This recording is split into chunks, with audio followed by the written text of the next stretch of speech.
Howdy! Howdy, everybody! Oh, how we doing? Happy day, whatever day it is. I don't know where we are. Thursday. That one, yes. 5 points to Hufflepuff. I'm a You're Hufflepuff. definitely a Hufflepuff. Hey, Reese, how's it going, man? Yeah, I thought Halloween streams, why not? We put all that time into making it. We're just going to show it off everywhere. No, not impromptu. It's Thursday. Thursday. Thursday. Yeah, it is catchy, isn't it? I played it to my friend Liam the other day, Kaya, and he literally was humming it. Liam was humming it within, I don't know, a few minutes when we went to the spoons. Yeah. I was like, there you go.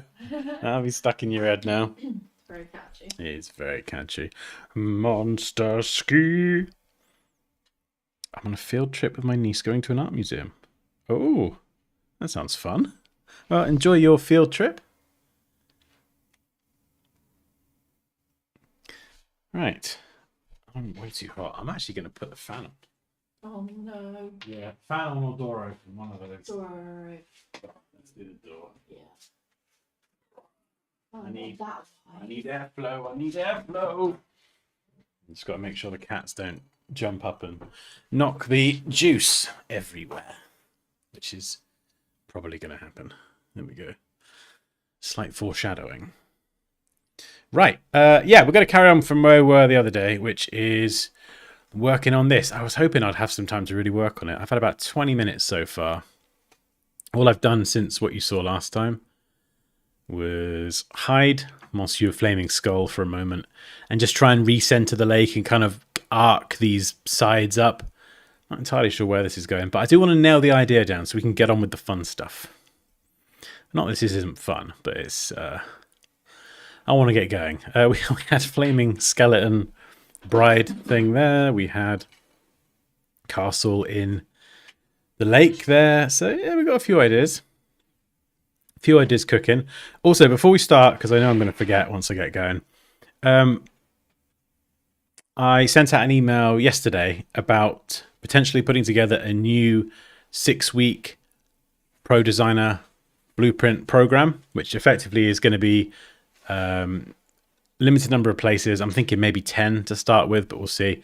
And it's going to be working directly with me to work specifically on leveling up your logo design skills and working on real world projects, learning the logo design process, getting you set up with a portfolio and or a website. So it's going to be a 6-week program that is just, it's effectively it's going to be nice to kind of work with some people a bit closer and really kind of help get people results in terms of progressing their ability to not just design logos and design them professionally, but to have the confidence to know that, oh yeah, you are doing it right. And so that's what I really want to put into this program, is all the stuff that I wish I knew. So yeah, so week 1 would be like, we'd be looking at sketching, looking at Illustrator, the tools you need to use, client questionnaires, word mapping, discovery call, all that sort of stuff. And then week 2, 3, and 4 would be working on real projects, getting video feedback from me. So essentially just working closely to get you making stuff and then kind of teach you through feedback. And ultimately finish with 3 finished logo design projects. Week 5 is going to be the client side of it. So like statement of work, contracts, pricing, managing the whole process of staying on top of multiple projects. And then how to present a logo in a PDF format to a client. And then week 6 is going to be the portfolio or the website.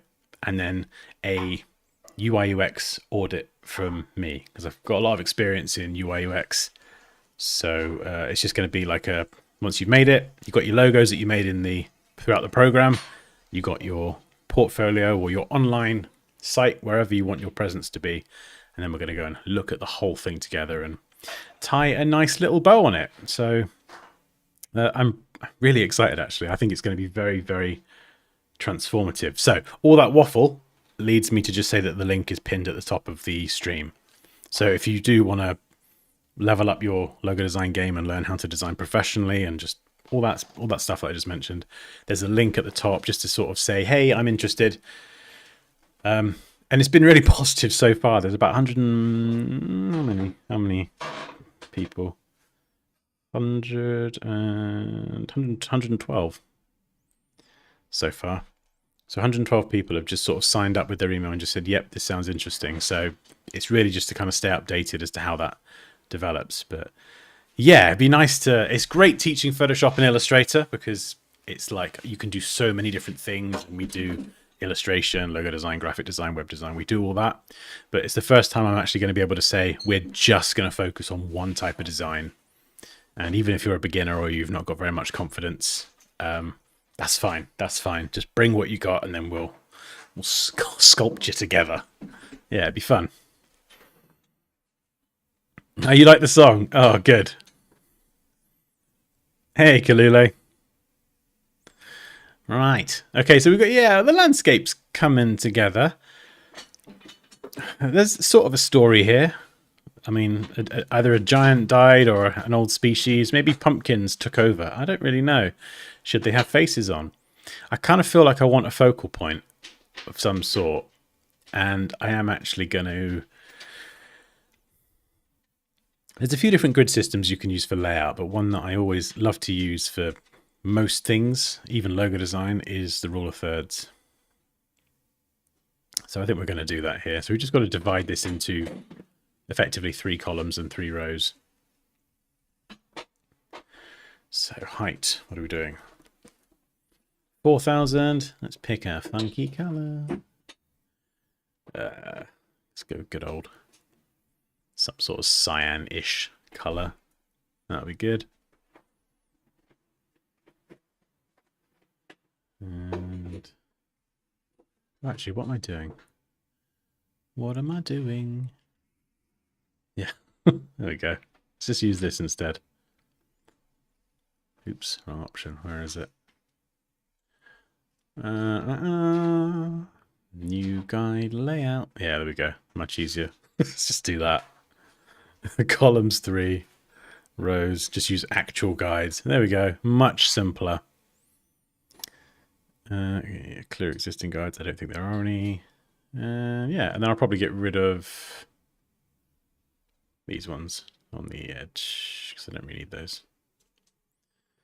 There we go. That's fun for a Thursday. Forgot you can add an entire grid system. If you didn't know that, you're welcome. It makes it much easier to turn them on and off. So, and the reason that we would use the rule of thirds is because by aligning things to it, you can create something that looks a bit more visually pleasing to the eye. So if I were to add this Joker card in here, for example, I'm not saying this is like a, you know, this is going to work all the time, but you could align certain elements to this this grid. So take it with a bucket load of salt. I'm thinking of having a giant Joker card, but kind of like Alice in Borderlands, but I'm not entirely sure. Don't run over a rabbit, Kerry. What? You need to run over a rabbit in his truck.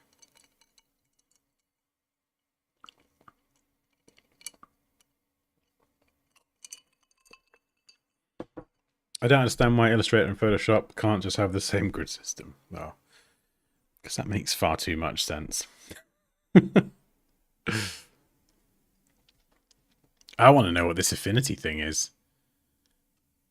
Because I think it's what, Adobe Max next week. And then there's the mysterious affinity announcement on the 30th. Something about creative freedom. So we'll see what's going on there. Right. Oh, I've got a crow randomly down there. Right, what am I going to have as the focal point? I need the images, really. Let's get the images.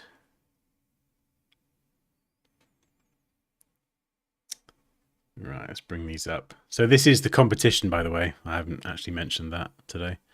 So these are the images that we have to use. And you can make a Halloween themed piece of photo art, photo manipulation, whatever what you want to call it, in Photoshop or Affinity Photo or Photopea. But I need a focal point. I've not got the castle. I could use the turret from the castle and have like a... Oh, we could go for like a Sauron's tower. And then have... Oh, and have the cards. Loads of Joker cards floating around it. That could be cool. But I've lost my castle. Where have you gone? Oh, too many ideas. Do we add...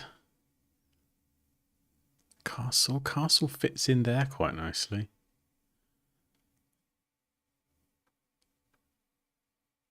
Oh, it's so hard. It's so hard. Let's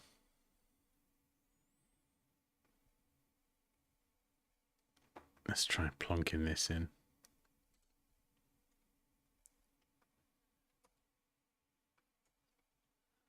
Let's see how that goes in there. Here we go.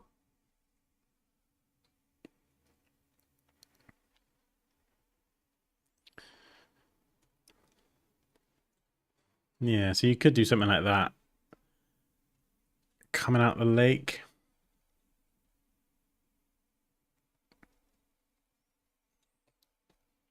I don't know. It feels a bit uninteresting.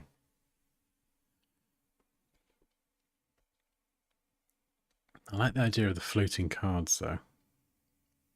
What are they floating above, and why?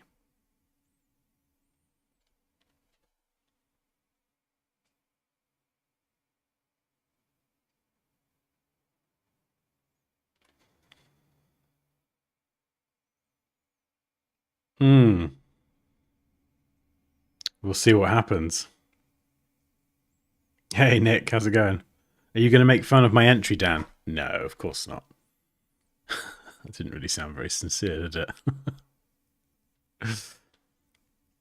No, I won't be able to make fun of it because you've enrolled in the Photoshop course and it's going to be absolutely excellent, right? Chains. These can easily go around the pumpkins. I was toying with having a giant pumpkin in the middle, but I don't know if that's just a bit... I don't know. I feel like I could do something a bit more interesting.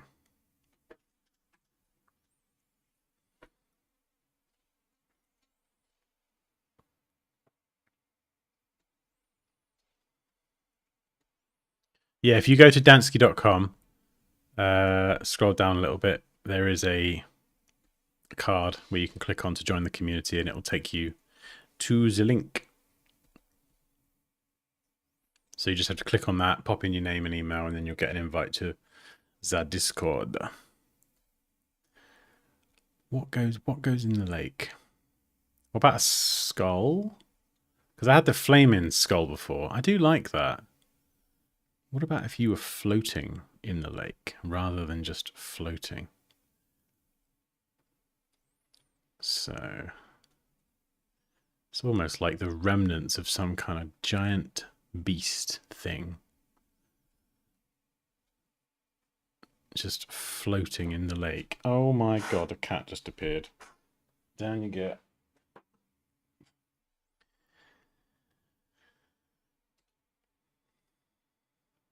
Let's try this. Yeah. Try and see if we can have you just floating around there.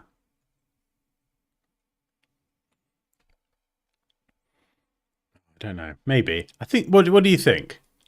I always like to have, like, in a lot of my sort of artwork like this, it's usually very video game inspired. So I like to have like a hero or a focal point, very prominent.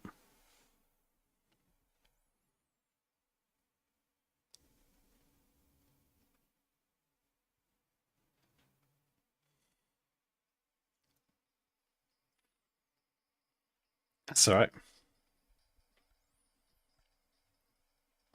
What's your graphics card, Kerry?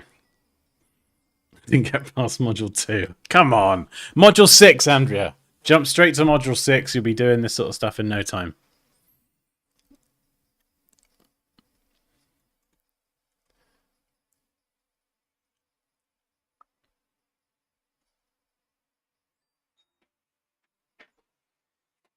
dong. Thank you. Bit less fuss. Tim, in fact, Tim. Oh, you gone? I'm just talking to myself.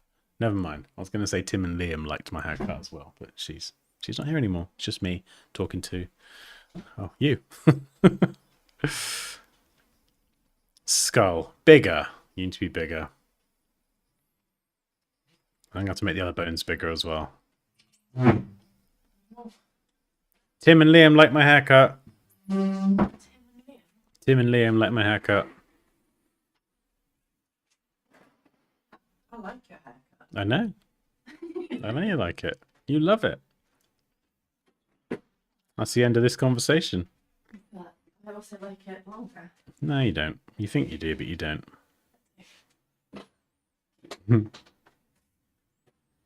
Oh, nice.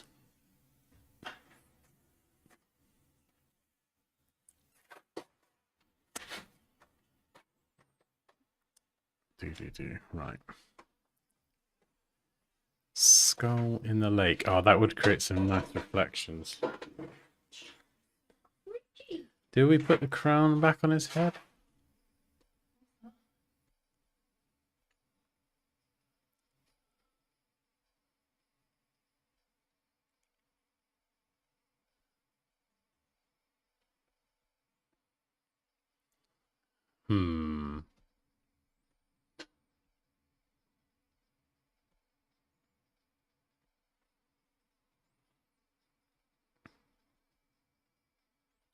Let's see how it looks.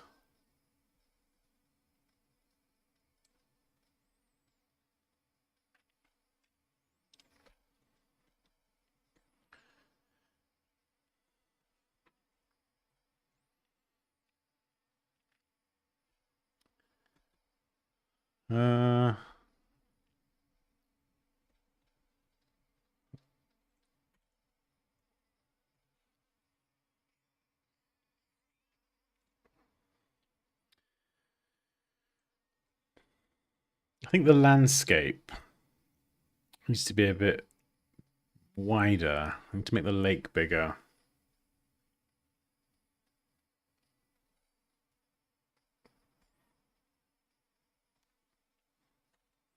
Let's try and scale it up. Maybe squish it in. I kind of want it so it's sort of angled inwards.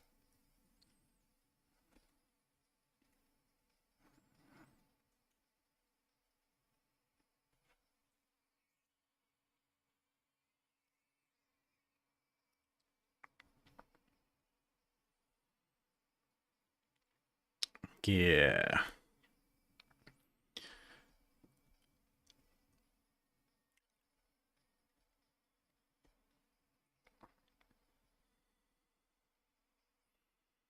I think if Skelly, call him Skelly, is going in the lake, the body's got to be bigger, right? Let me make this tiny little pelvis.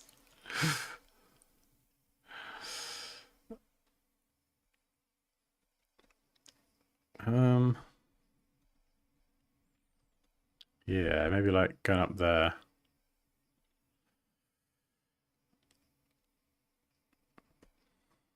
Raven. We could pop him somewhere. Raven's probably the easiest bit. He could just sit on the crown. Oh, no, not like that.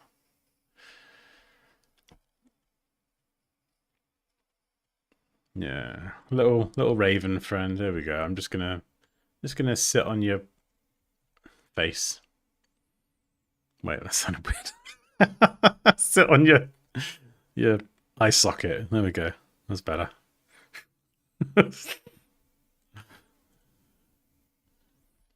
My HP laptop was trash.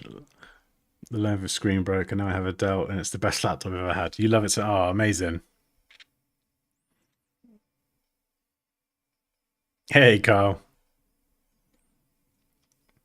What's the percentage split, Kerry? Like 80, 90% gaming, 10% work?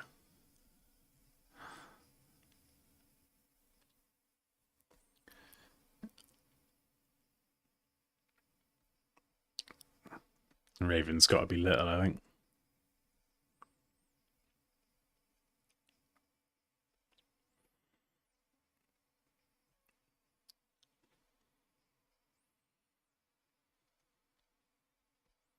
Yeah, pumpkins. I don't know how they got there, but they are here.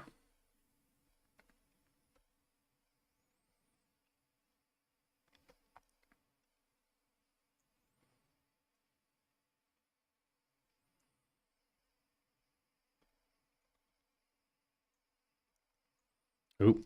Let's make sure we lock the guides. We don't want them to go weird.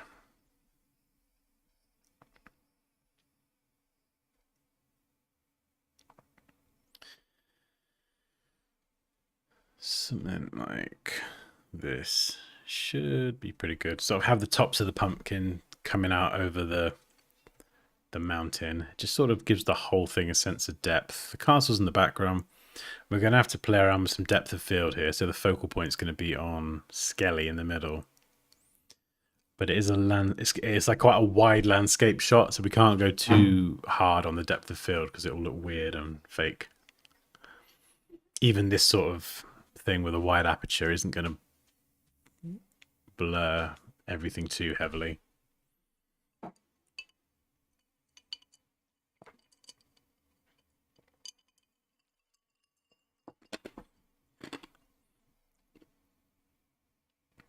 I want the cards floating.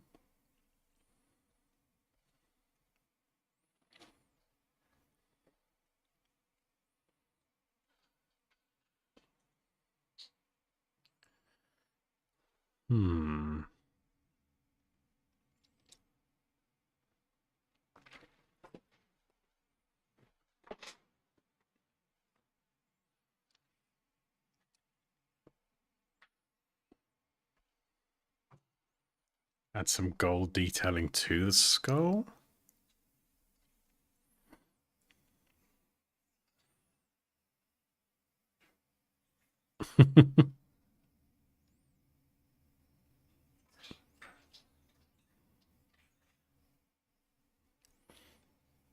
It's a crow. Yeah, there is a difference, but it's definitely a crow. I know that because I named the file Raven, and I had to check.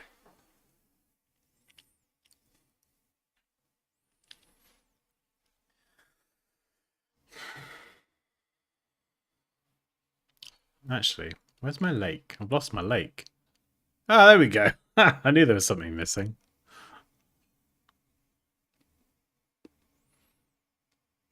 Yeah, center the mountain. Oh, that's... wait. What's this? Oh, it looks a bit weird there. It's kind of like another lake arcing back. Let's get two of them. Alright, this one here. Let's get rid of this.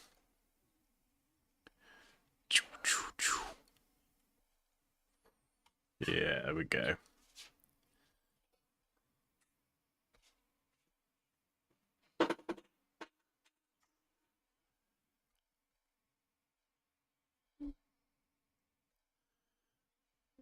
Right, there we go.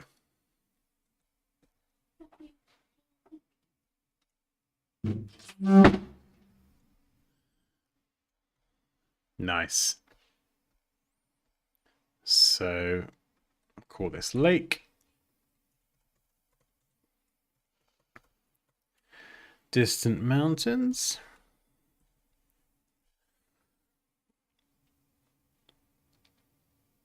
I think there's some sort of story here. Maybe. I feel like the castle needs to be a bit grander.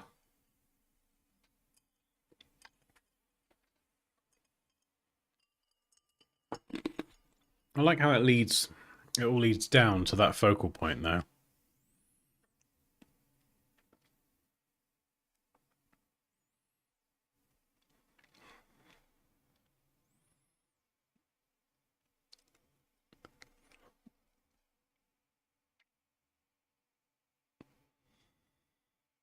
Yeah, if you're using NBA official photos without consent, you probably will run into issues.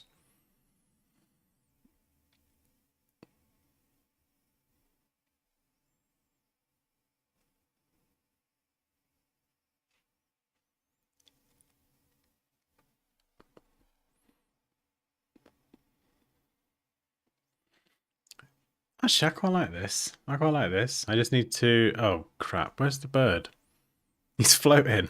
No, bird is going to go on top of skull head. Skelly. We'll call him Skelly.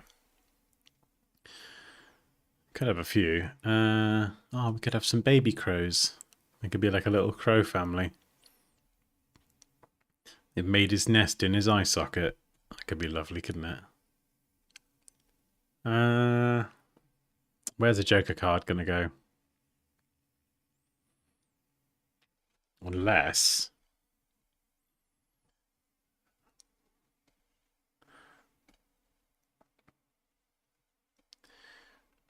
Unless we have the Joker card. Kind of... This work? Flip it sideways. This could look kind of cool. And then have it curling back on itself.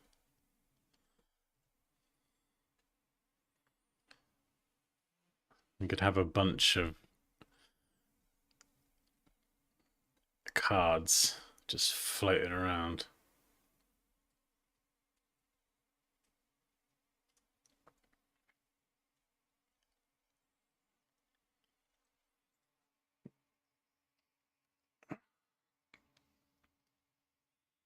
Don't know if it's a bit chaotic.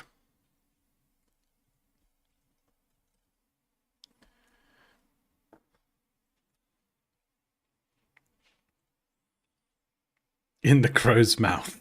Oh, I see what you mean. Oh, you wouldn't really see it though, would you? Yeah, because it'd be on its side. You could do. Or unless... Oh, no, go on. Let's just try it. It would be very subtle. Where are you gone?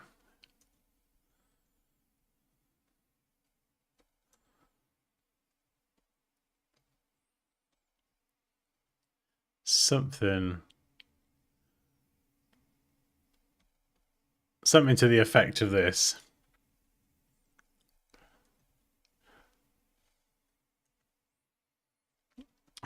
You could do, yeah. So then how would we'd have to get the crow and part of his beak. I guess we'd have to take the bottom half off.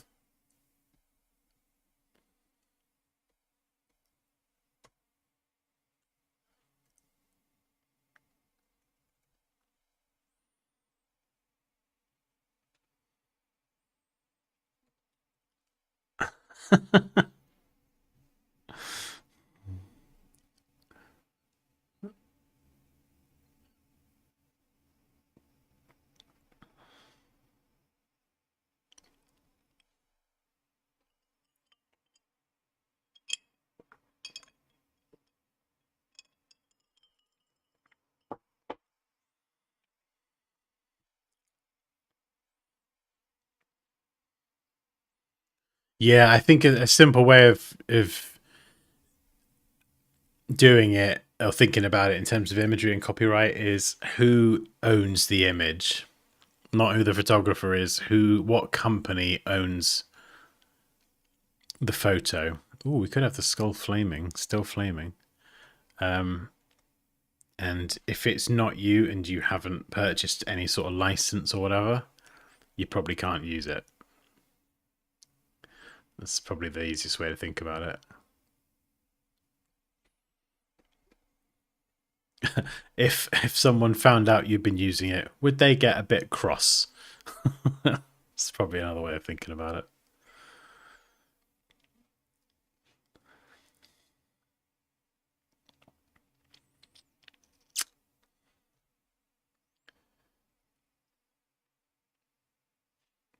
Yeah, I mean, you could do the flaming idea. I think the first thing is compositing it all. Right, we're going to go for it, I think. Maybe. I suppose up here, if I wanted to do a title, I could do something. Yeah, it's a bit more environmental than what I would normally do, but I do like it. I think it will look cool. We could do a really sexy looking sunset. I've ballsed up the mountains a bit, but so let's just fix that first.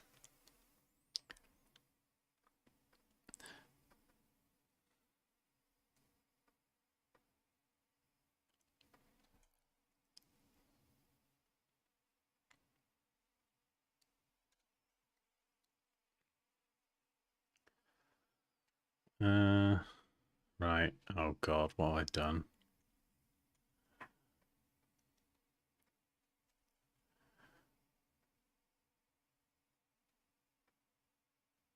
Ah, yeah, there we go.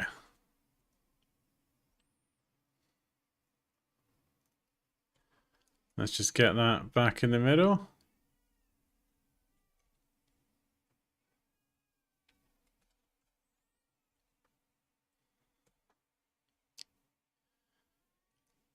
A bit more to the right.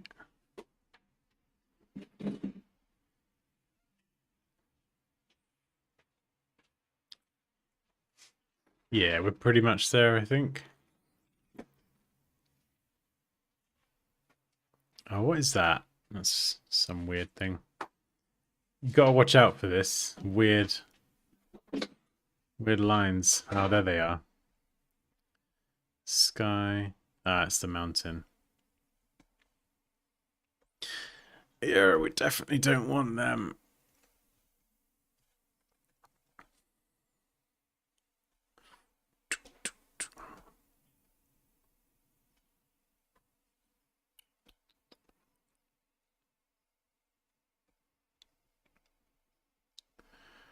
Yeah, let's get rid of all that weirdness.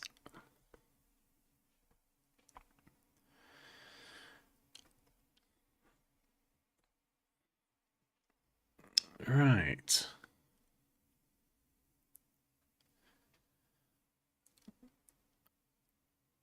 I think that's enough to get started with. Oh yeah, actually, if I layer in some fog as well, so we have. Oh, when I was out driving the other day at 6 in the morning, the sun was just coming up. The fog over the field was insane. You had like defined layers of like thick, cloudy fog trees. It was. If I wasn't driving, I would have stopped and taken a photo. It was absolutely insane. We're gonna go for something like that, I think. So, ideas.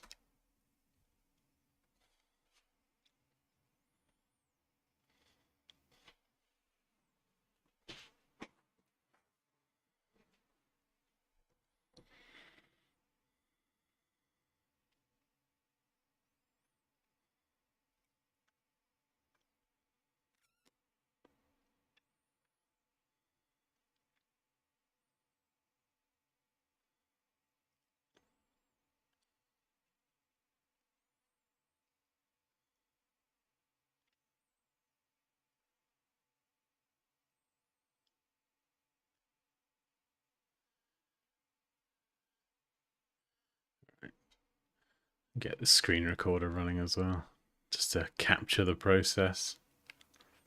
All right, let's ungroup that. So this is the design I'm going to work with.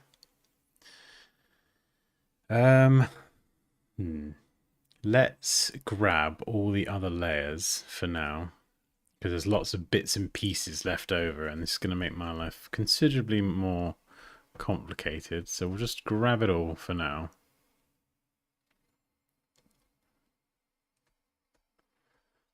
Get rid.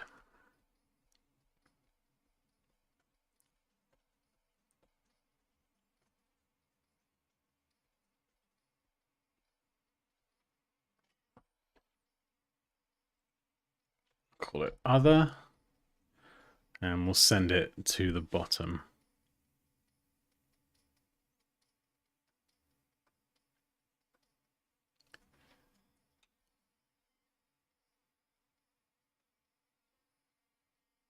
Right, we'll hide that for the minute.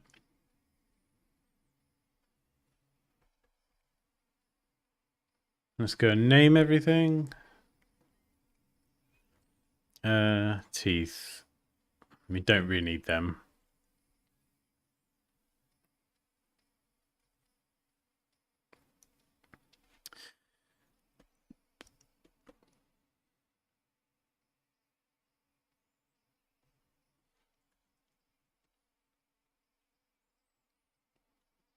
There we go. Right. I think some of this we're going to need to go round. Now, we could pen tool everything, but that would take forever. So we're going to do it a faster way. Get a nice brush hardness of like 80-90%. It's called ScreenFlow. Yeah, it's for Mac OS. Right. We've got our bones here. I'm just going to go around with a nice small brush and just get rid of this weird pixelated edge. And I'm doing this deliberately very bumpy and shaky to kind of mimic the ground. If you can go around the ground, even better.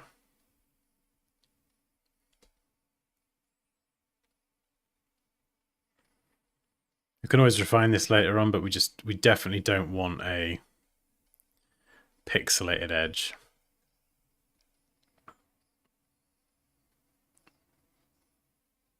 Using the brush tools much faster as well than pen tooling it.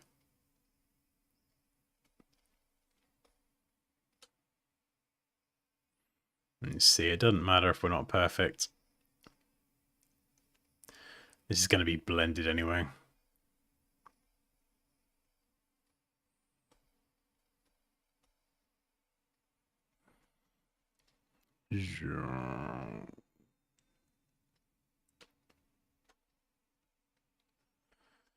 Nice. Going up around here.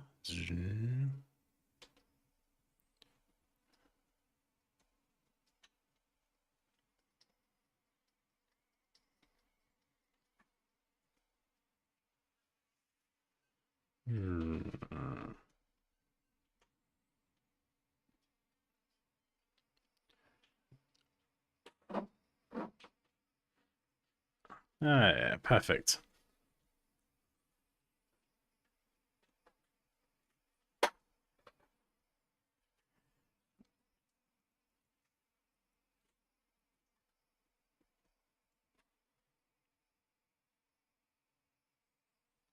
This edge here is not too bad.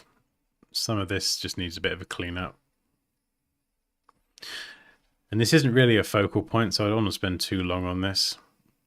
It's just when you get pixelated edges, it can really just, especially if it's prominent, look a bit rubbish.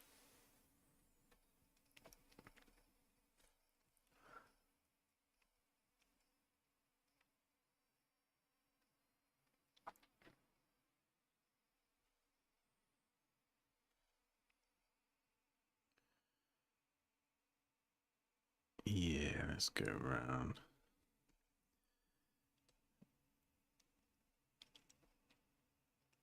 And for anyone watching this if you've enrolled in Photoshop First Class, Module 6 is probably the most important module if you're thinking of entering the competition, because it will do cutout, exposure, and color balance, shadows, and highlights. That is the thing that will make your entry like 15 gazillion times better, is getting those things right.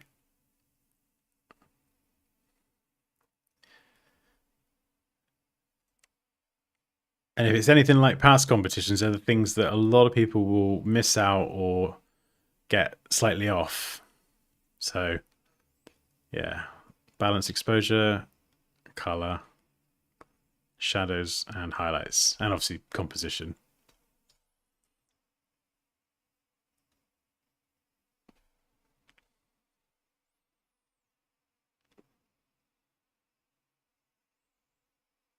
I got some videos on YouTube as well in the Photoshop playlist about photo manipulation, so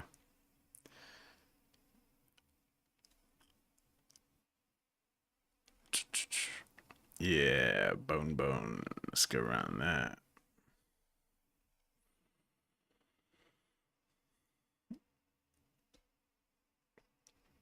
Module 4. Is that first class? What is module 4? Remind me. Got so many modules and lessons in my head now. No, it's not type, is it? I feel like type's module 5. How could you add texture to the bones? Oh, so easy. Just grab a texture you like and then pick a blending mode. Or go to blending options and then play around with these. It depends on the texture color as well. Like if you've got like a lot of black on a texture on a white background, go with like multiply or darken. Blend it in, drop the opacity, brush it in certain places, out of other places. We'll kind of be doing something similar, but maybe a bit different with this one, because obviously these bones, they need to have landscape and grass and foliage, and so I'm not entirely sure how I'm going to do it yet, but so I want the texture of the landscape over the bones. But it's kind of like the more you learn Photoshop, you'll have like a repertoire of techniques that you'll pull from. So like I've got no idea how I'm going to do that, but I know that if I just go through the techniques that I know, one of them will hopefully give me the result I'm after. And if not, then I'll just have a good old cry on stream. I'm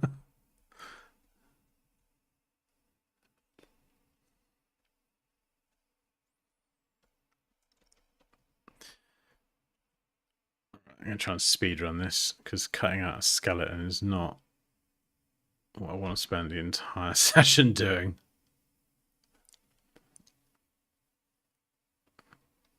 We can come back and add some more like chips and dents and things into this.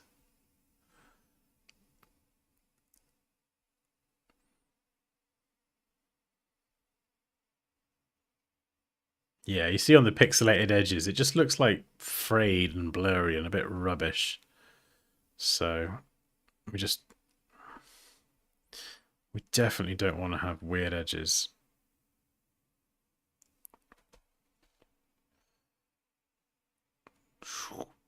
Yeah, even if we're cutting into it, it doesn't matter.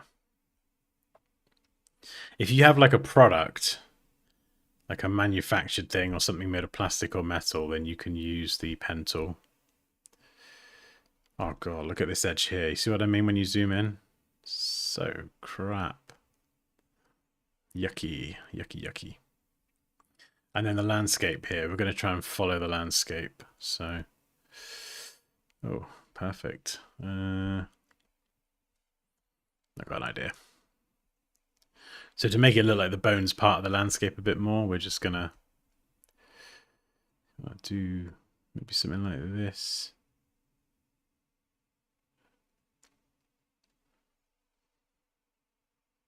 There you go. You see, it just kind of fits a bit more. Then we could do that.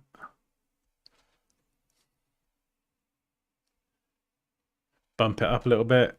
Jiggity jaggedy. Yeah, and it just looks like it runs behind that big lump of hillside.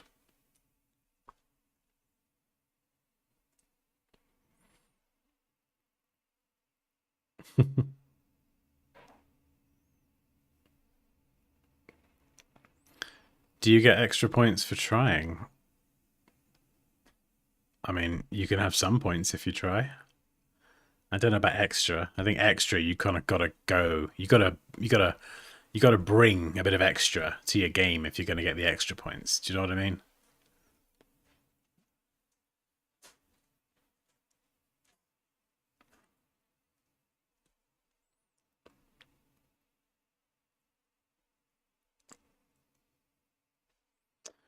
Right, this one here, I'm gonna reshape this slightly.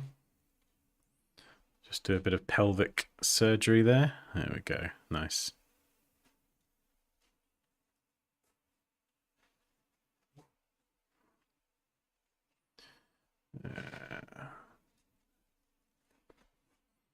Beautiful. Hmm? Who's trying to read the kitchen? Come on, get out.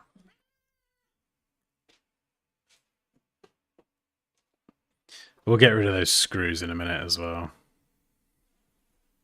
Yeah. Ooh, this is going to be interesting. So, got like a little rivery green thing here. So this is going to be all bumpy, bumpy, bumpy, bumpy, bumpy. Super bumpy. Bring some of that up a little bit. And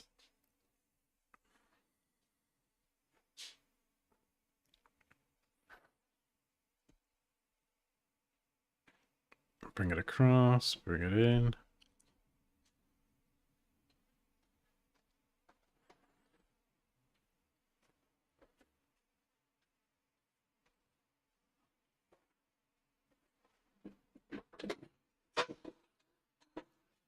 Yeah, see, look at the difference. This bit on the right versus the left.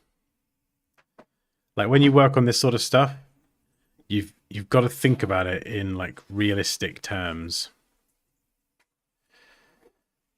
Like, you know, how would it actually look? Would a random skeleton buried in the hillside be smooth, have a smooth edge? Probably not. Right. If we go inside the smart object, we can use the remove tool to try and get rid of these. Hey, David, what's up? Bamboo Lamps Creative. Thank you, sir. That is very kind of you.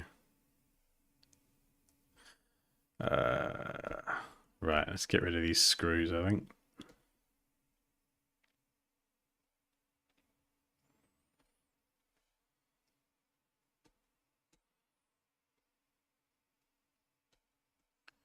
A screw.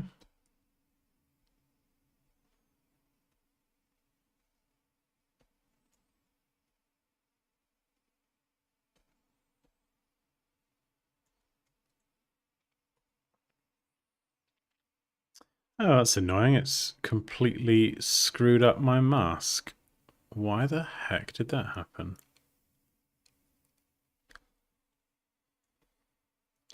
So what, using the remove tool?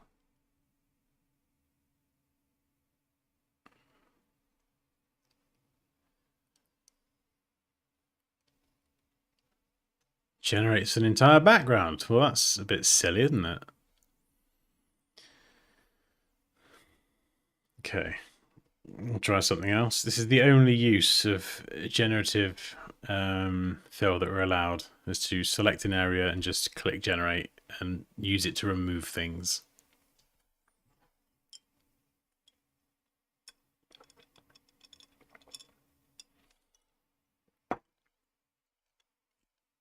Yeah.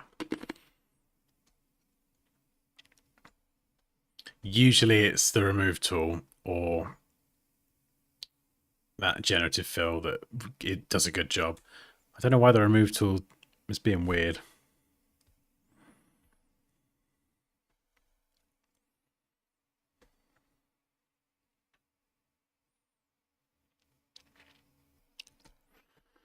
All right. Let's make sure we're not going too far outside.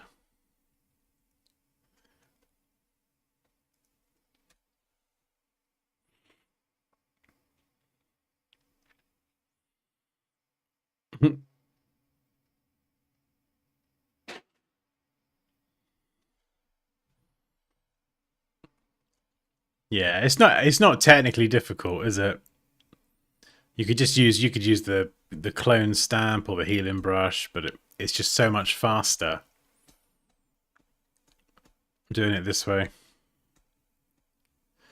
And a lot of the time as well, you can At least with some difficult stuff, you can get a better result.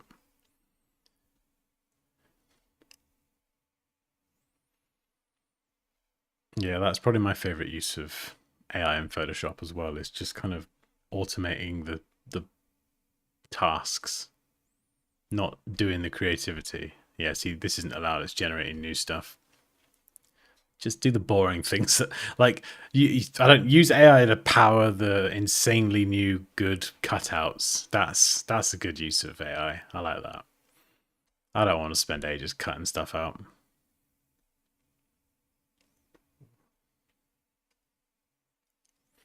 I do teach the old ways in the course as well as the new ways as well, because then at least you're armed with a suite of tools. Sometimes AI don't work, and it just can't do it, so you've got to fall back on the clone stamping and all that.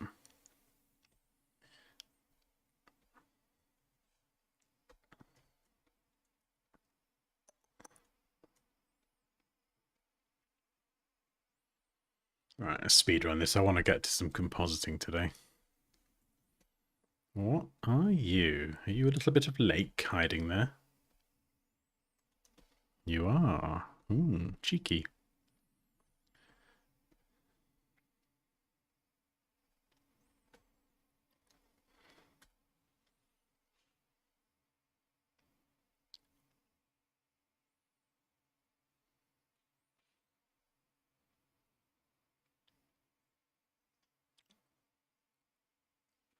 Come on. Yeah, see, it's just does all the boring stuff, so I can just get on with the fun stuff. Right. We've got another bone over here. This won't take long.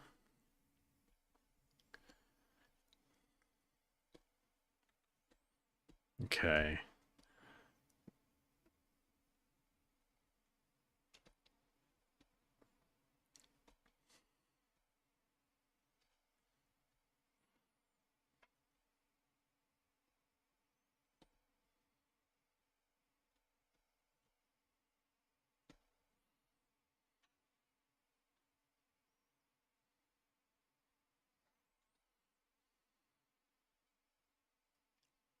I'm trying to jitter my hand to get a good result.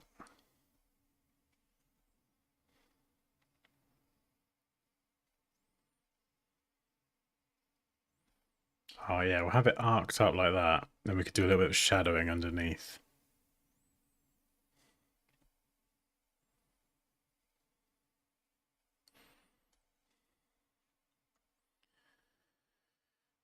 Nice. Oh, no, it's not a river. I thought that was a little ream. A river? It's not. It's a road of some sort. And then here, I'm gonna sculpt this bit here.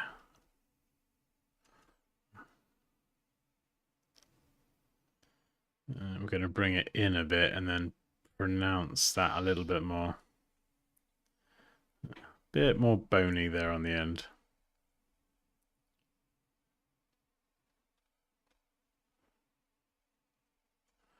Yeah, there we go. Slightly better shape. Right. Scully. Skull head.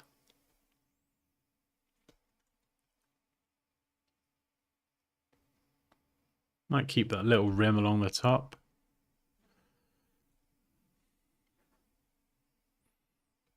Okay. The bottom, we're going to blend that in anyway, like properly at some point. Back part of the jaw. Do we keep that? Yeah, I'll keep that for depth.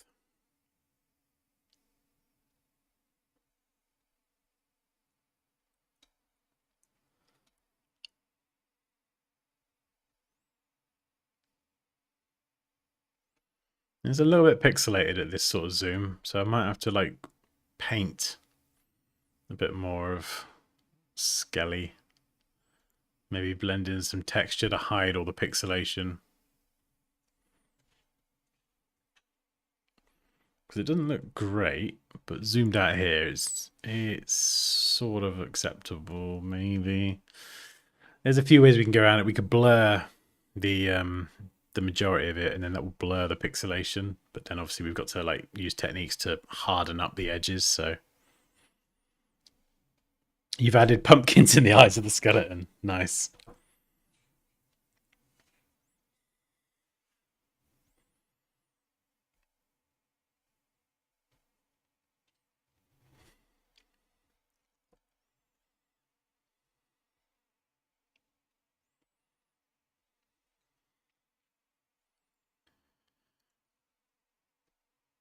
All right. Pumpkino. So let's get rid of lots of this and see where the landscape is. Now we got any hills and bumps and what have you to blend this in? Yeah, there we go. Nice little contour follow down there. Beautiful. And then up here, what do we got? Maybe we'll bring it around. Oh, we could have it coming all the way up here. Properly like embedded into the side of the hill. Maybe a little bit around here as well.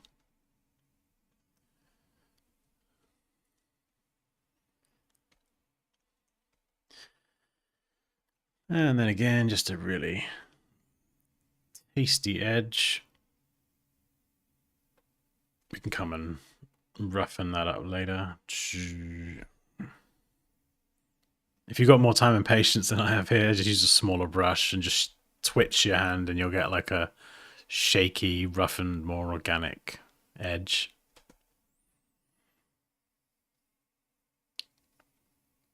And then for this one, yeah, we'll go a bit smoother. There we go.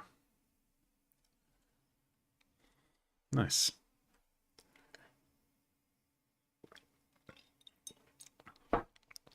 I know this might seem very like pernickety to focus on just the edges like this, but these tiny little details, when you put it all together,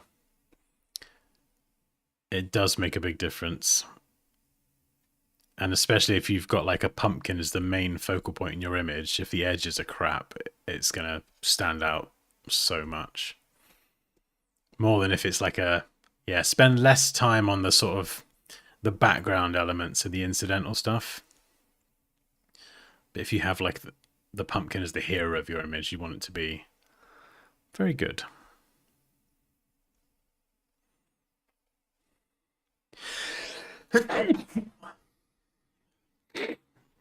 Oh, excuse me. Right.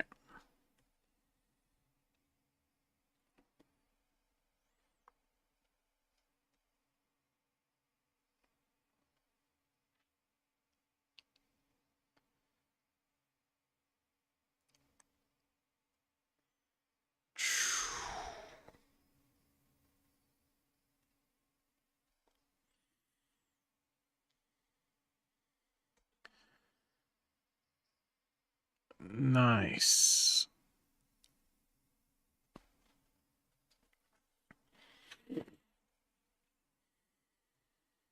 You only really want to do this sort of stuff once you've got your design looking good and you're happy with it. Alright, let's just kind of cut you out. We don't want any weird edges here, light or dark.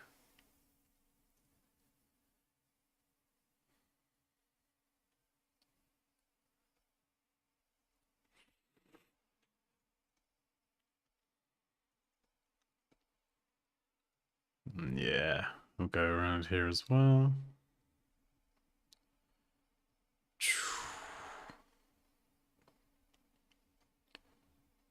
Oh, concentration.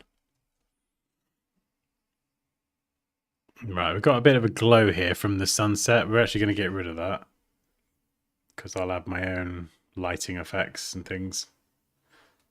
Especially if I change the time of day or the weather or whatever. So we'll get rid of that. Thanks, but no thanks.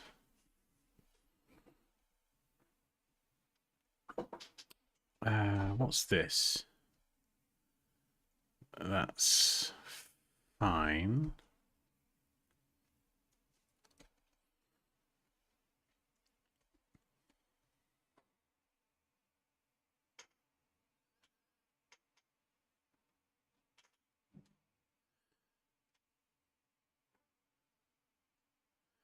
Oh, I've not listened to Pendulum in so long.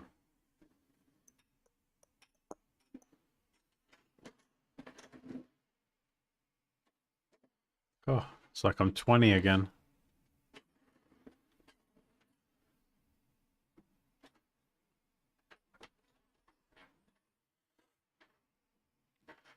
Thanks, Raquel.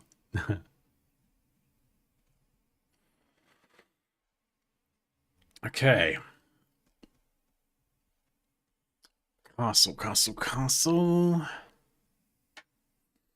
Ooh.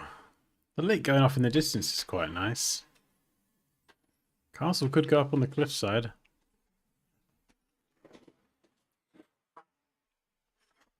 Maybe. Not sure. I think I prefer that. We've got to fix some of this, though. Or is that... No, that doesn't look like it's meant to be there.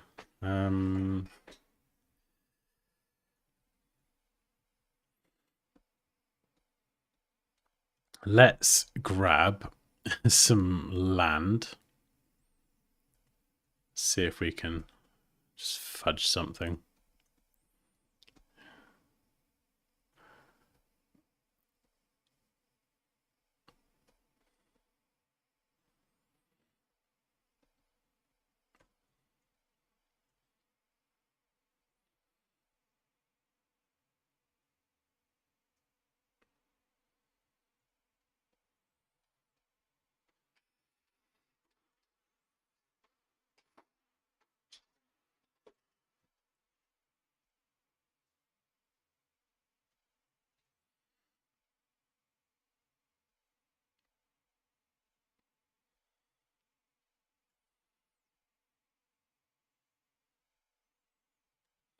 That might do the job for now.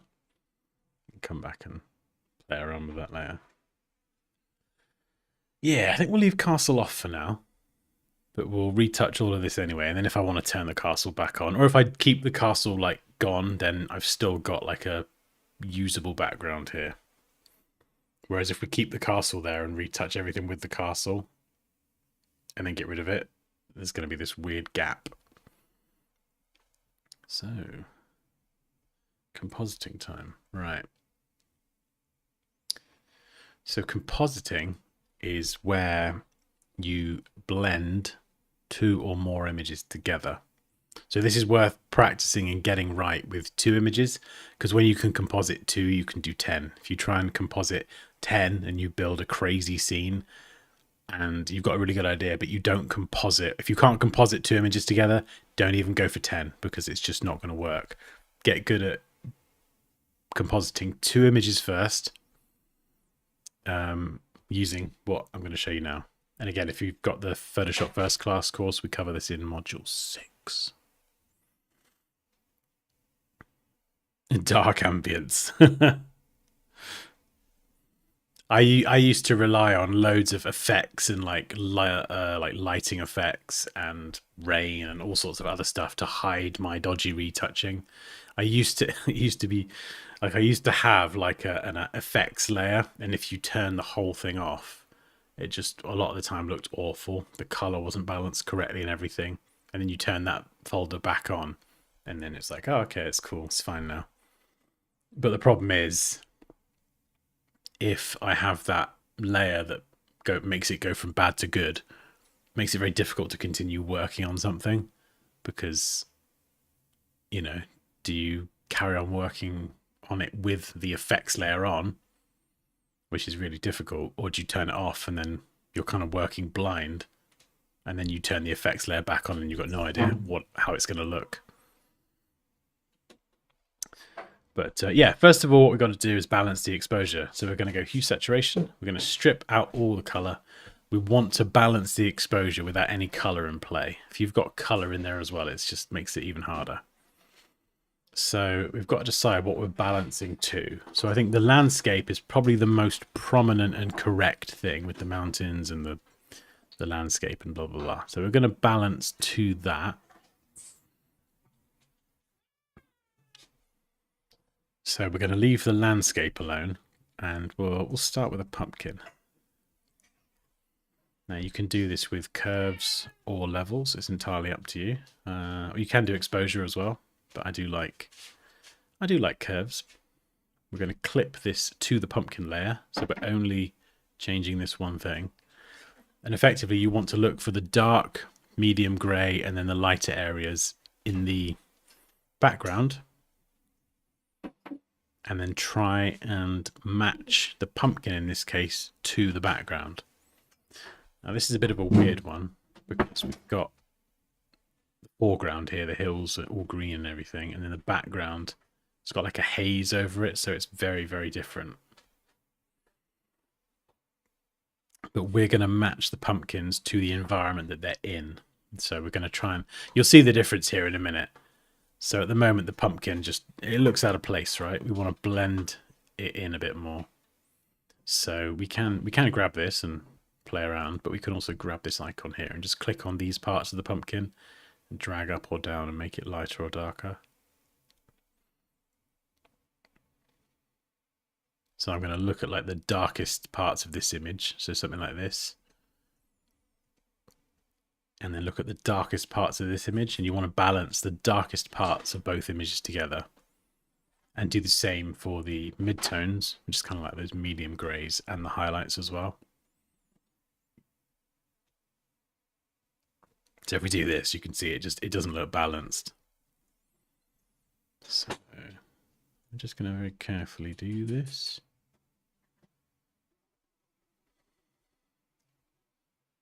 Yeah, so if I pull this down on the right, you can see it gets rid of a lot of the white. If I pull this up, it gets rid of a lot of the black.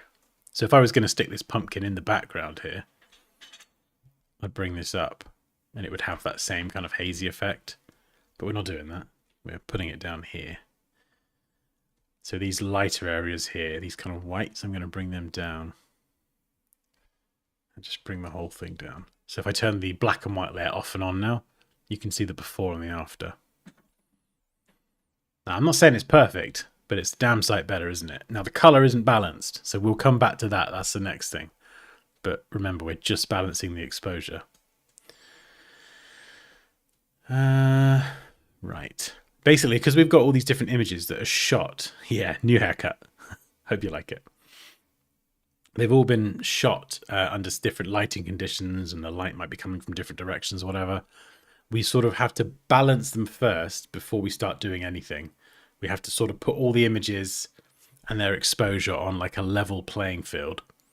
Because if you miss this step, and I didn't even know about this, which is why I make a point of teaching it and using it so often in the courses. If you miss this step, no amount of retouching is going to fix it. You'll be blending, moding, and adding layers, trying to fix it, and it ain't going to help because it's like a fundamental thing that's wrong. It's like trying to build a house on a clay foundation. That's probably not going to work. But I don't know. I don't know anything about building houses. So I don't know. Maybe clay is a good foundation. What do I know? Anyway. Yeah, that's pretty good. We do have the lighter parts of the sky in here, so I am going to maybe just, on this one that is...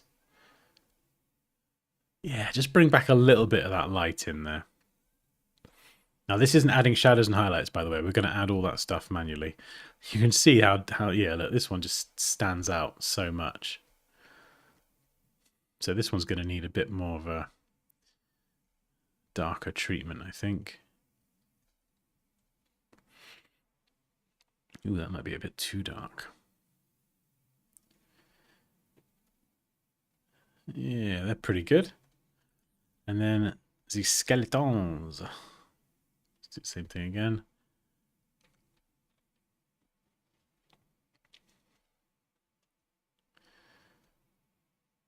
A little bit lighter, a wee bit darker. That's pretty good, actually. Let's try it on this little skeleton here. Yeah, look at the difference. It blends it in so much more. Yeah, there we go.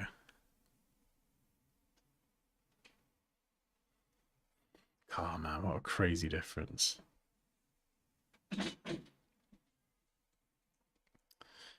Dee. We'll need to name these layers in a minute as well.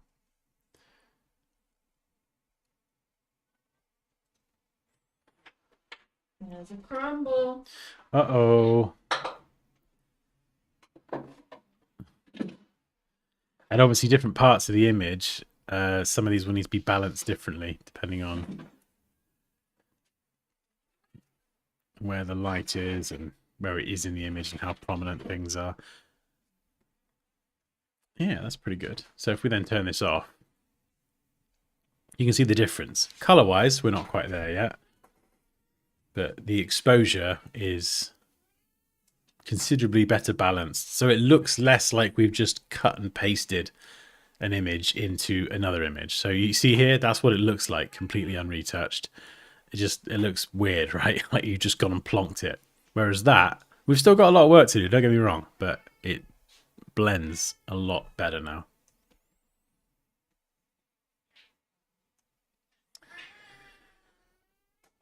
Okay. Right. Let's name these layers actually, because it's gonna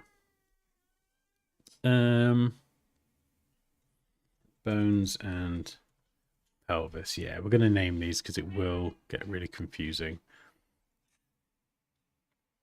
And we need to group bits together as well, because we can make our lives a lot easier. So if that's landscape, what have we got here?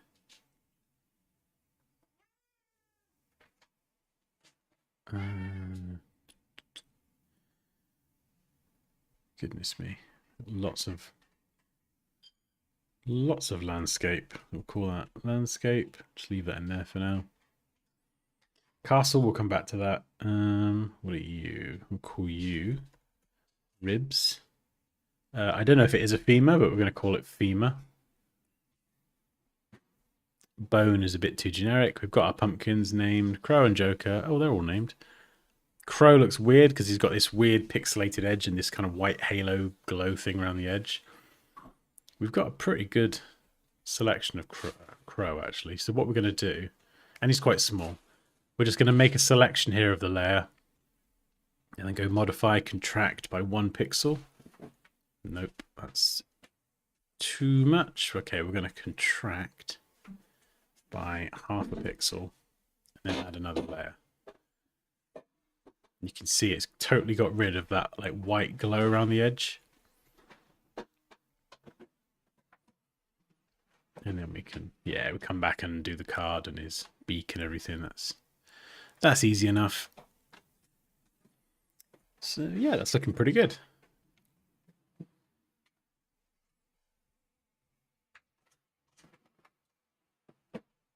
Next to the pumpkin. Well, where are we looking?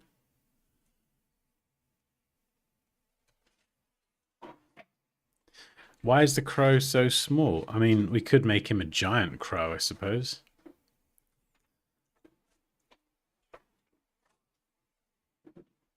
Could have a massive crow. This is like a wide landscape shot. So I think if I was going to have like a giant skeleton, this is almost like the aftermath of the skeletons versus the pumpkins. There we go. Maybe that's the narrative for this one. It's almost like the skeletons versus the pumpkins, and a bird just happens to land after it's all kind of said and done. Or we have a giant crow, and the crow is the destroyer of skeletons and pumpkins. Kind of like a Royal Rumble, but the crow came out on top. But I don't know. I think we might have a small crow. Yeah, and if even if I were to go silly idea of the war of the skeletons versus the pumpkins, I can add details in that reflect that. So once you do have, this is why I was saying about having like a bit of a story or a lore to your piece. What is it? How did it happen? Why is it there? You know, well, okay, there's a war between pumpkins and skeletons. All right, well, maybe I'll have a few more bones strewn around. I'll have bits of pumpkin-y flesh or bits of pumpkin just strewn around. Maybe pumpkin on the bones or hanging off the bones. So once you kind of understand your idea and your inspiration behind it a bit more, you can then make design choices and add things that reflect that. Do you know what I mean?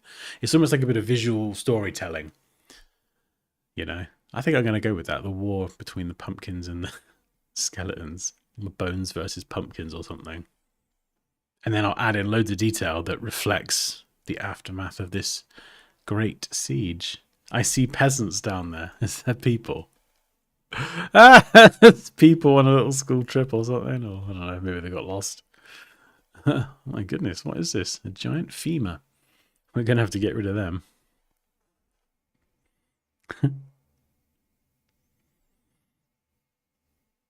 Yeah, the skeletons and pumpkins are massive. They're huge.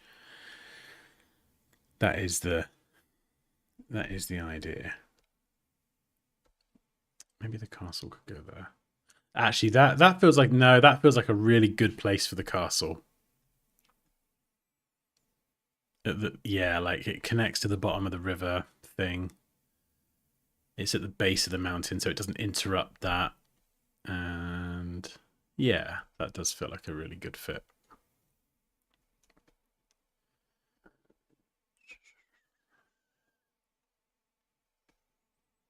Pumpkin lore.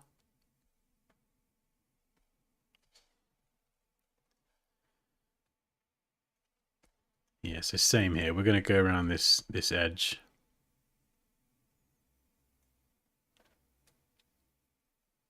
Just getting rid of the white.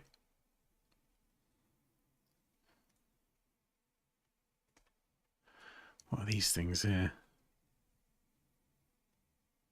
I mean, I could grab the spikes from the lantern and do something slightly different.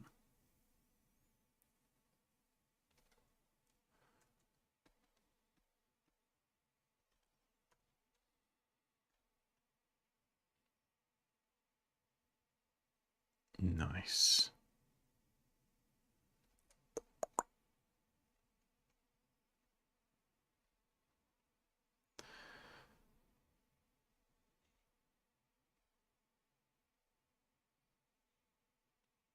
Has anyone thinking of entering but hasn't got their idea yet? Or conversely, is anyone thinking of entering and they absolutely have their idea and it's not changing because it's just so damn good? Is anyone feeling especially confident? I can't wait to see what some of you make. I really can't.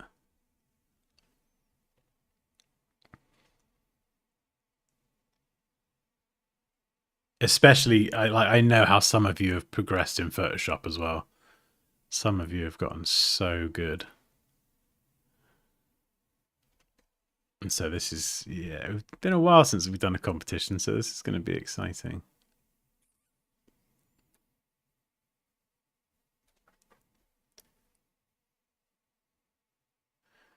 Do, do, do, do, do, do, do.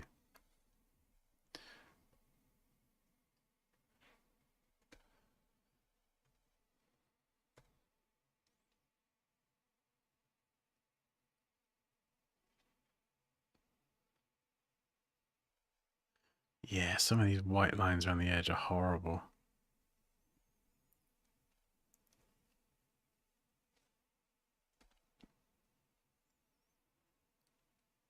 And everything I'm doing at the minute is literally the exact same thing I do for every piece that I work on. It's all just literally laying the foundation.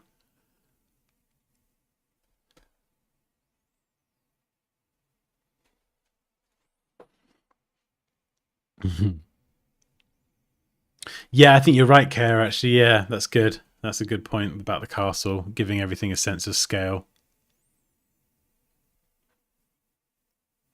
Yeah, I suppose to someone who hasn't seen it before, it's not necessarily immediately obvious. Referee.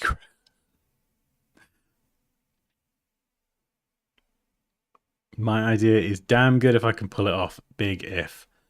That's what I like to hear. That's what I like to hear.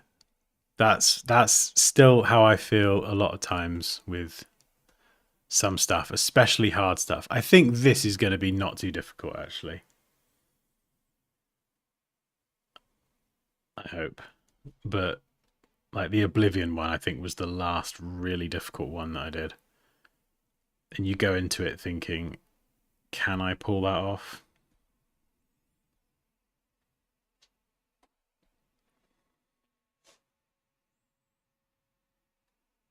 It just depends, I think, how long you're prepared to work at it.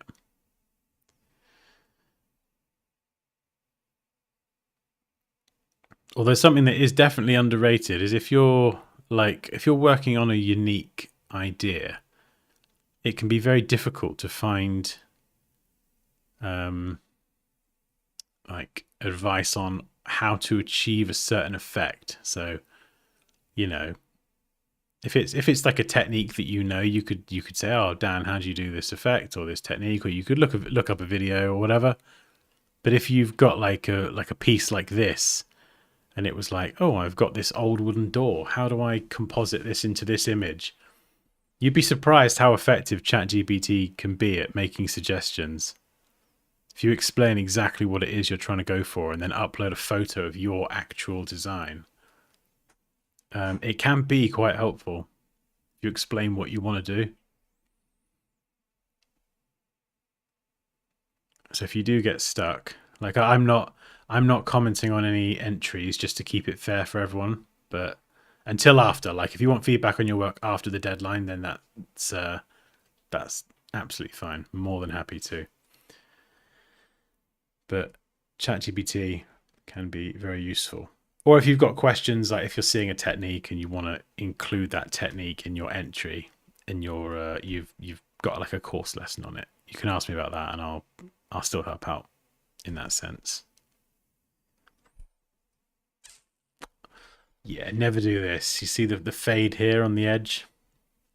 You never want to have that soft edge because it just doesn't look realistic. You wouldn't see that in real life, would you? It's like a man-made structure.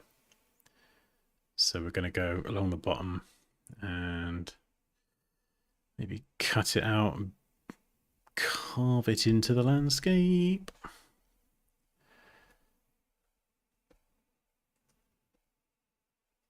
Yeah, there we go.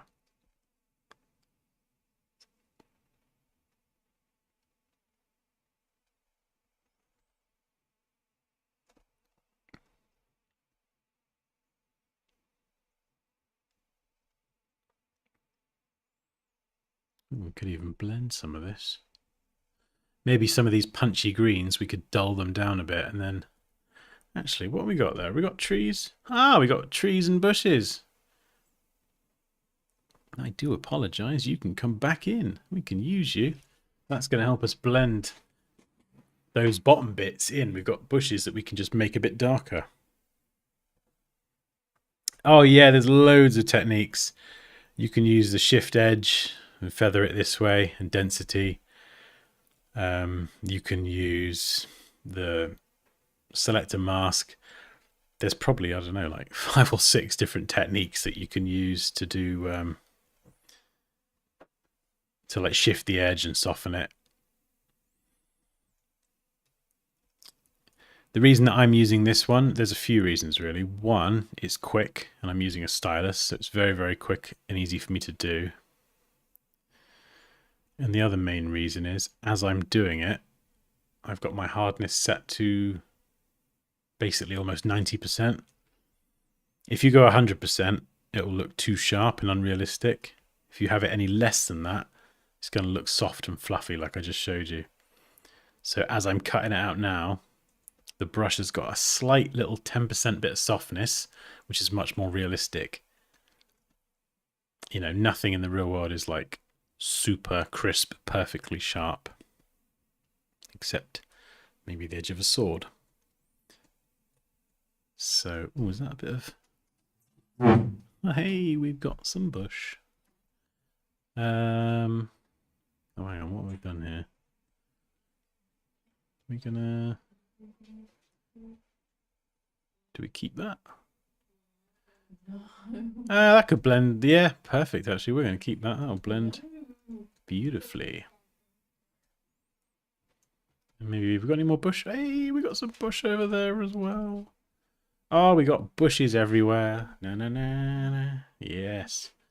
We'll keep some trees. Oh, there's loads of it. Oh my goodness, we've got a forest.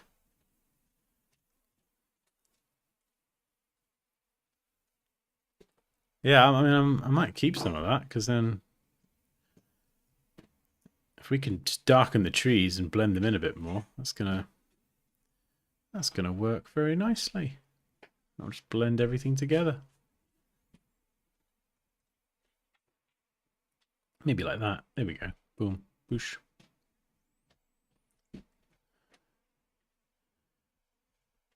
Castle. Got any more over here? Hey, oh, look at that. You cheeky little nugget. Yeah, let's got forest. Oh, look at it. We can blend it into the big rock thing. We got any more? Of course we have. Oh, look at that. Flipping beautiful. I mean, we could actually. Do you know what? Let's just get rid. Let's have it all. We've got some sort of birch looking tree. Fantastic. There we go. My life's complete. Something like that. Maybe. I don't know. Getting a bit excited over trees there, but hey ho.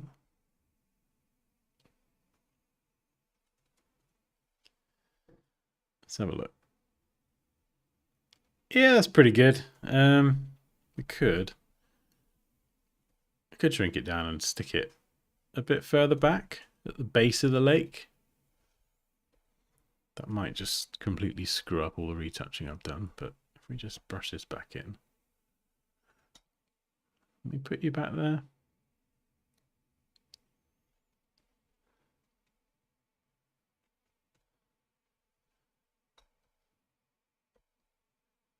Oh, that could work. Maybe. We just get like a little bit more lake trailing off there. And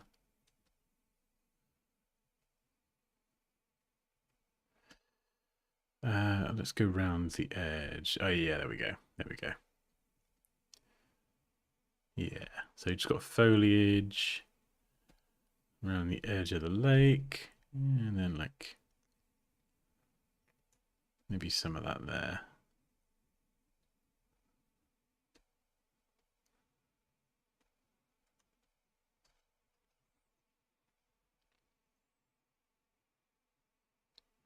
Nice. Yes, it's kind of like trees around the edge of the lake.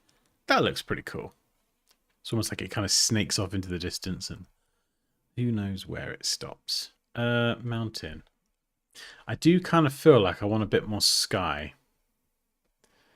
And I don't know if I can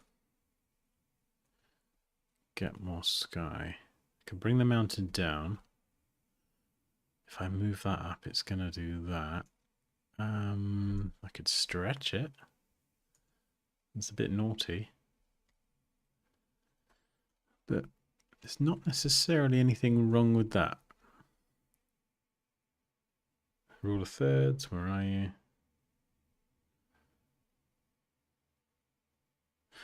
Yeah, it's interesting. We've got the castle and the skull kind of in the same sort of place. We could bring the skull down there. But I don't know. I sort of take it with a grain of salt. I use it more if I need to. That looks pretty cool. If I end up with something I'm happy to submit, it's likely to be very different than anything I've created in the past in terms of style. Yeah, that excites me more, Paul. I want to see that. That thing that you're describing. I want to see what that is. Why do you say that? Have you got like an initial idea in mind, or... Because did you enter Crashed before saving? I think we'd met by then, hadn't we? I know you did the Monster Ski one.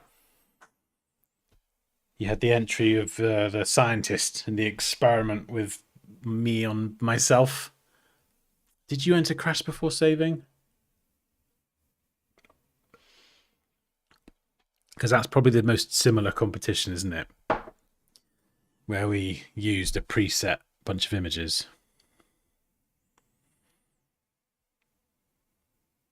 The lighting effect from one bone to another. Sorry, was there a first part to your question, Kerry? I think I might have missed it.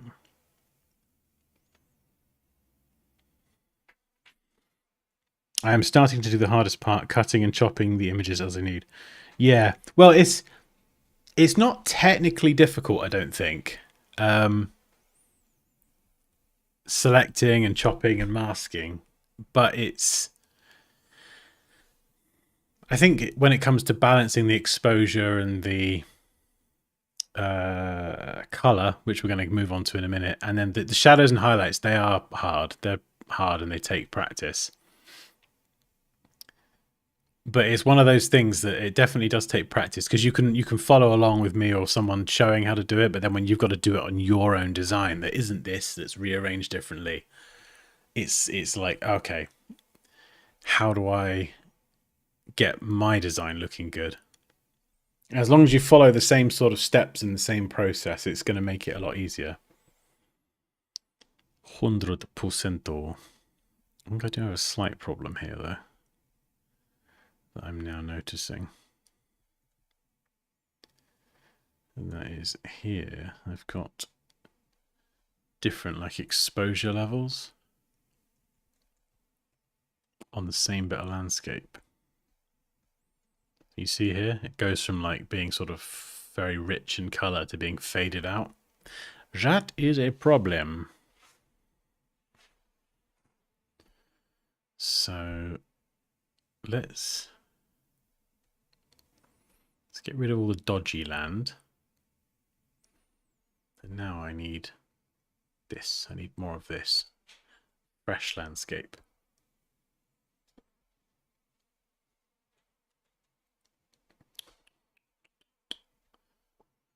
And yeah, there we go.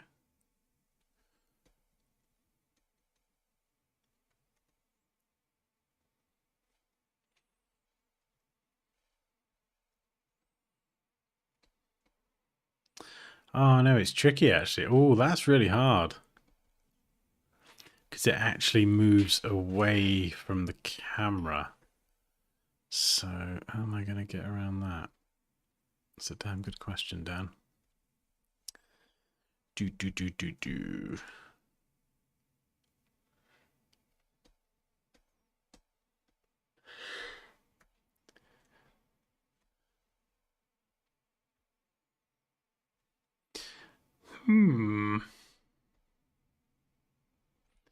Yeah, because the exposure between these different bits of land isn't necessarily balanced. So let's try doing it piece by piece.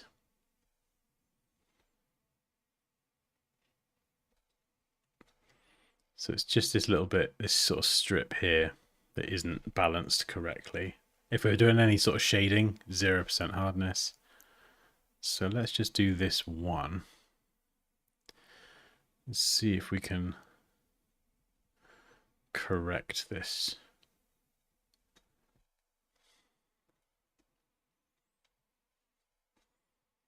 So it kind of goes from, where's the flipping layer? This to that.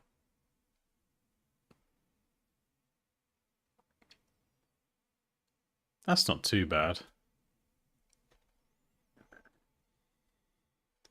It's not ideal though.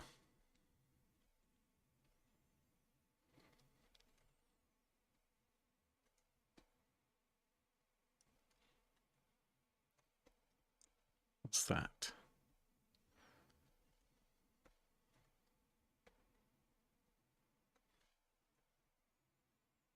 Let's get rid of you.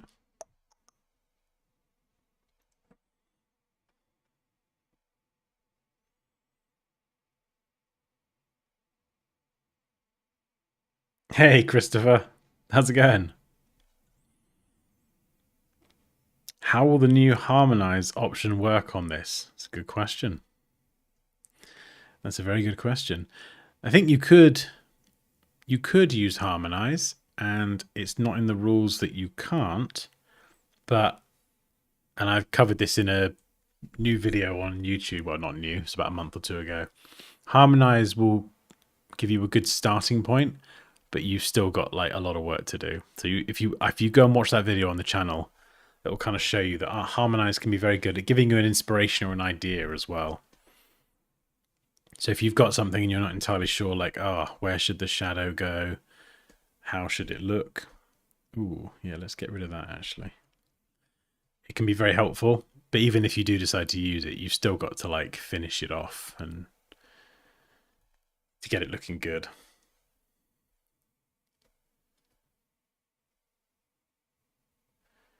Yeah, let's do this here. So this is a little bit fiddly.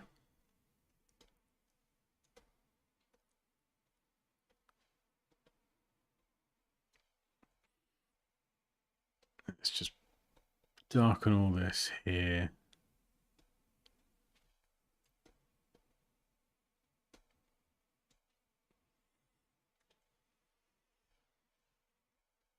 Let's try a different adjustment layer actually. Let's try exposure, because this might work better. Boost the gamma a little bit, still keep it bright. And we can go the other way with the offset. I don't normally touch offset, but if we zoom in here, because it is kind of, if you bring it up, you see it goes washed out like this.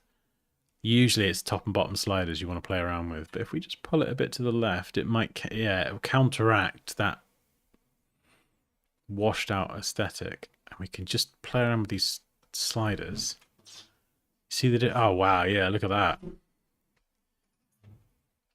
Oh, that's the ticket. So you can do all of that with curves as well. Curves is like super powerful, but sometimes the exposure one is exactly what you need. It's very simple as well. That's sometimes why I like to use it, because it's just easier, especially if you're, well, I say you're a beginner, but I use it sometimes as well, because it's just a lot easier to use. Like this bit here is a bit brighter, I think, so we're gonna just play around with these. Pull that down a bit. You see the difference before, not exposed correctly for this, and then after. That's a lot better. Yeah, so you've got a bit back here as well. Oh, this is such a cluster fluff. What we do with the mountain? Do I want the mountain to be that dark? It's kind of a lot more washed out, but I might keep that because I'm probably going to add layers of fog anyway. So I think some of this won't be too much of a problem, because I'm going to kind of add some staggered fog as we go further and further back. But let's not get too hung up. We can always come back and refine all this stuff. But now I think we need to get on to balancing the color.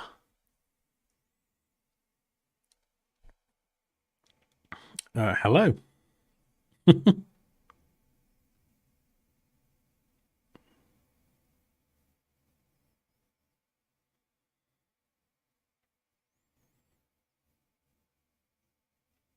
Oh, so you don't think harmonize?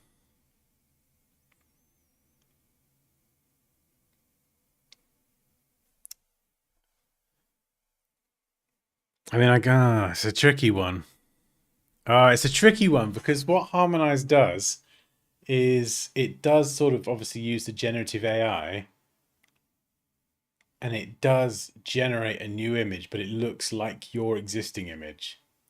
So it doesn't alter your existing image. It's very difficult. I wouldn't use it personally as like the final. I would use it for an idea, but I wouldn't use it as the final thing, because it does all of the compositing, but it doesn't finish it off completely, and you can't edit anything. It just, Oh.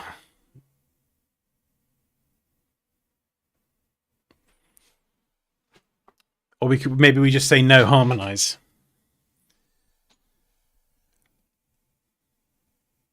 Oh yeah, you might be right actually.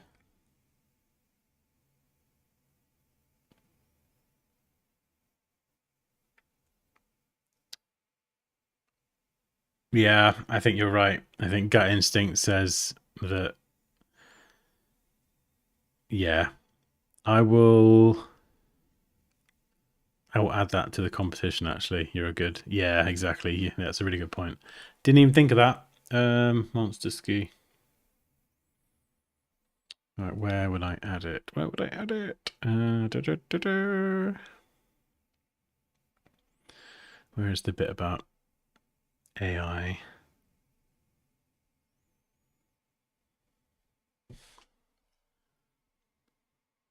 Where is it? There's a section somewhere. Oh yeah, here we go. Manual creation. Yeah, you are correcto. How do I edit my post? There we go. All right. Do.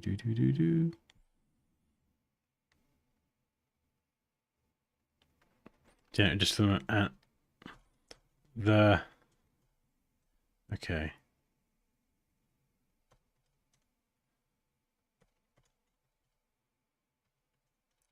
Right, the AI powered feature.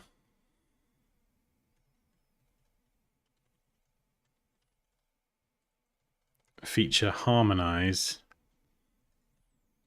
in Photoshop can also is not allowed either. Yeah, does that sound alright? The AI powered feature harmonize in Photoshop is not allowed either.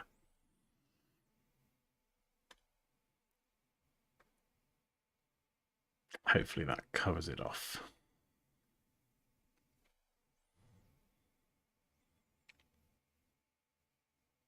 No, this is all manual myself. Yeah, let's get rid of that. We got our castle at the bottom of the lake.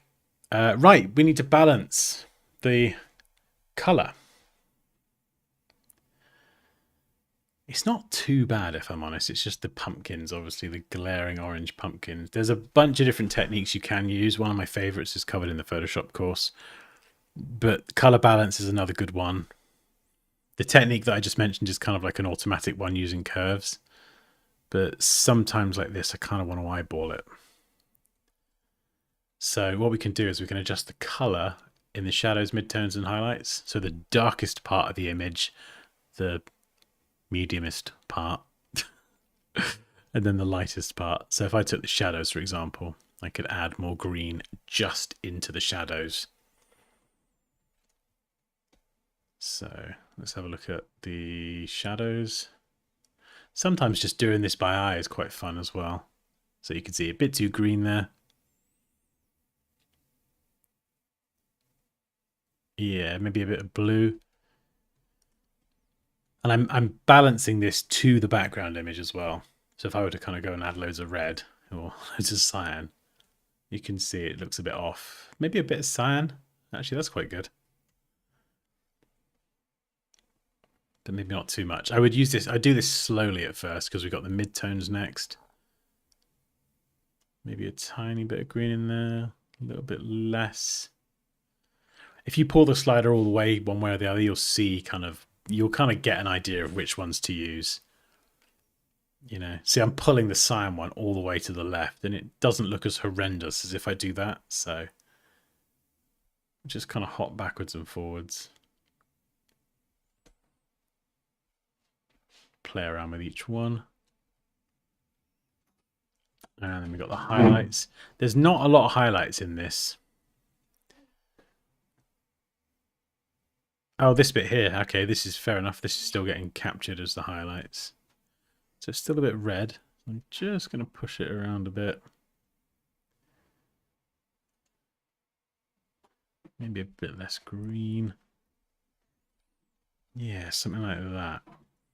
Now, the pumpkins are very similar, so I might be able to balance them very similarly. Yeah, look at that one. So we're just going to before, after. They're all slightly different, but sometimes you can get away with them. This one's a bit brighter. So I think here, for example, I'm going to have to do more work in the highlights to maybe push that a little bit more. Something like that. Yeah, look at the before. It just looks plonked in there versus, I mean, it's still plonked in there, but the color just looks so much better. Yeah, oh my goodness, look at the difference. Those first two pumpkins in particular. This one probably needs a bit more green. Where's it added though? Maybe in the highlights? No. Maybe the midtones. See, this bit here at the top now looks a bit too greeny. So let's pull that down. And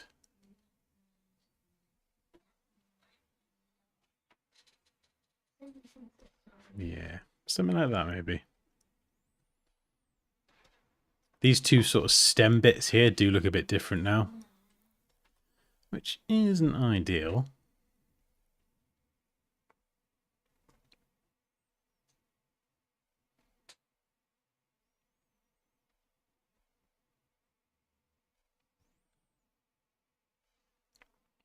Yeah, that's not too bad. And then skeletons. So we'll do a color balance on this one.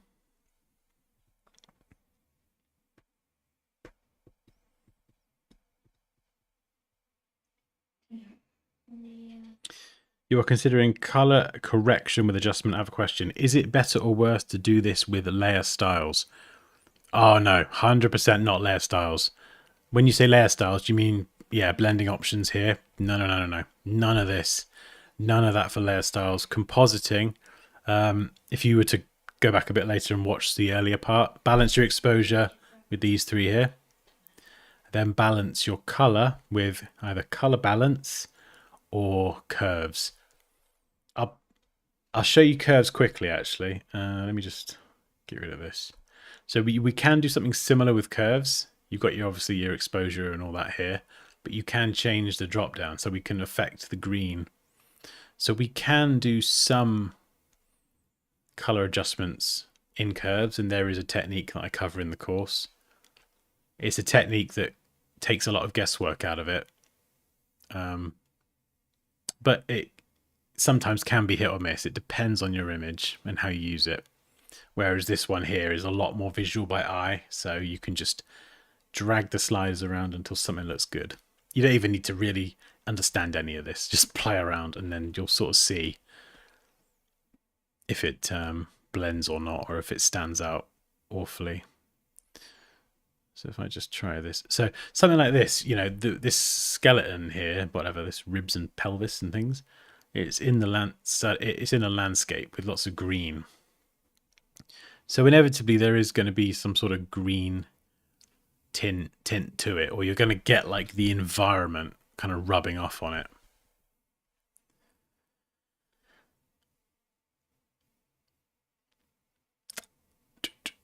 So let's go for highlights.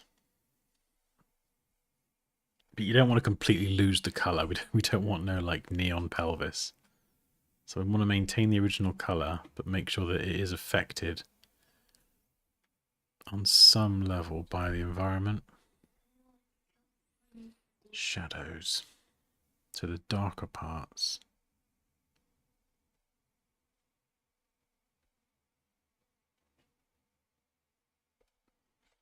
Yeah, it's a tricky one. Tricky one with the skeleton.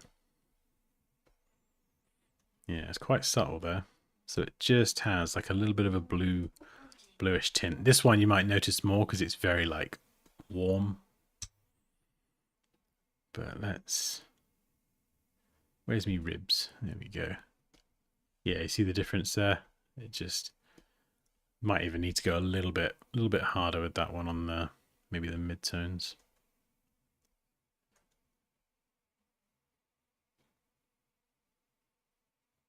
Yeah, maybe there. And this one on the right isn't too bad. You can see, copying and pasting it over, it just goes completely blue. We've got a blue bone, which is not ideal. So we're gonna pull some of those midtones back. Maybe just pull a lot of it back, actually. Shadows as well.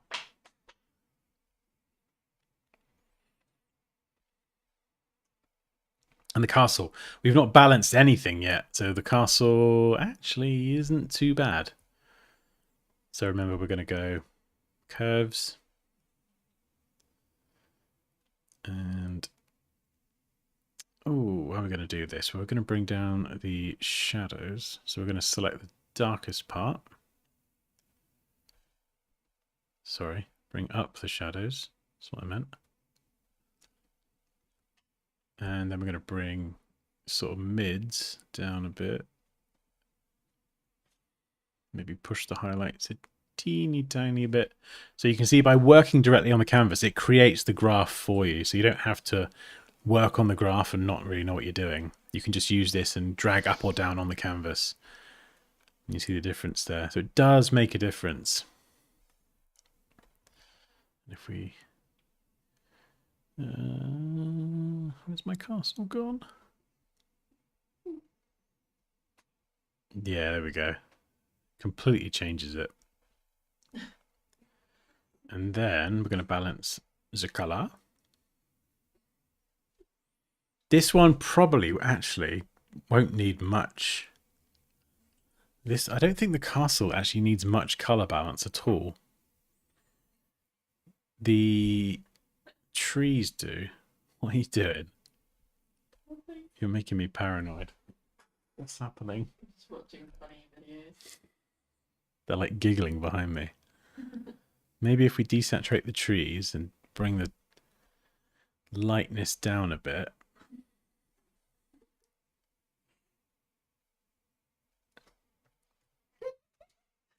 Yeah, you see we take a little bit of that vibrancy out. If we just brush that into the trees, it's gonna go a big step in blending them into the landscape. So I'm just being very, very cavalier and very rough with this. There we go, la la la la la. And then look at the difference. Just takes a little bit of the punchiness out. You could use vibrance as well to just dull it down a bit. And there's obviously this lush pink sunset, which you can't see a lot of it. I wish there was more of it. I wish I could get more of that up here, because then you could, that would change it. Then you'd have to have like a pinky, like a really cool pinky vibe for the whole thing. I want more sky.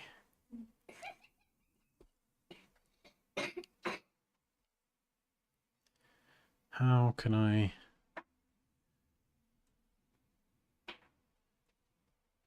Where's the sky? I'm going to grab the original image. I want more sky.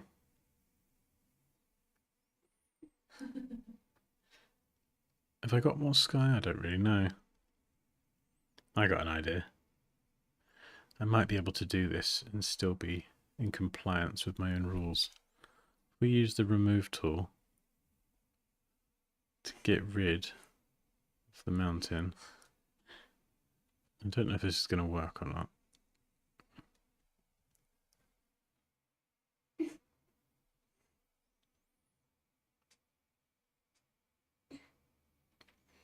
Yeah, I don't use selective color that much, Raquel. Oh no, it's generated a new thing. Has it? Oh, actually, no. It's kept most of the sky the same, although it does look a bit rubbish.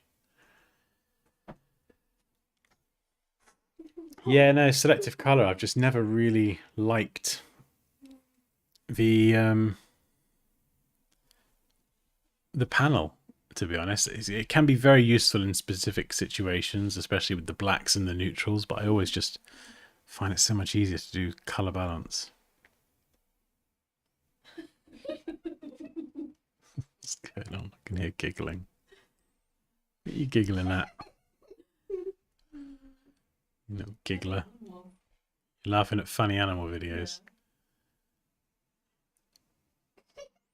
Oh, that's nice. There we go.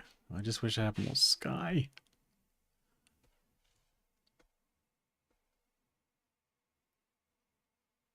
Okay.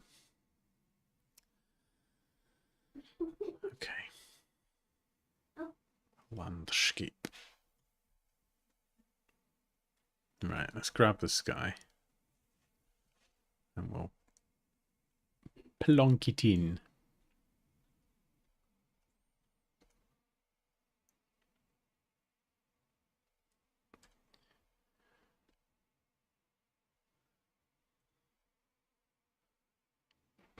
And then this one here, we'll select.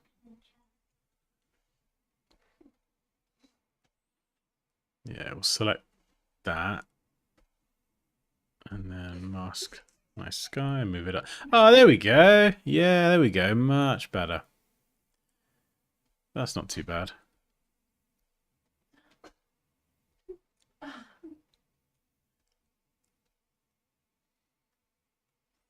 Yeah, that's all right. I was going to refine the edge, but it's in the distance and it'll be blurred anyway, so it doesn't really matter.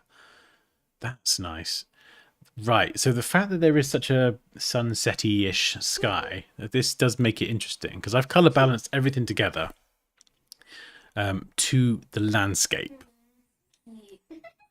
But then the sky is going to affect everything.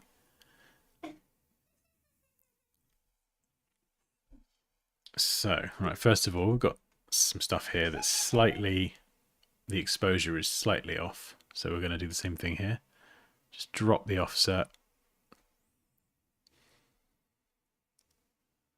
Just blend it with the other parts of landscape around it. Is all this making sense? I hope this makes sense.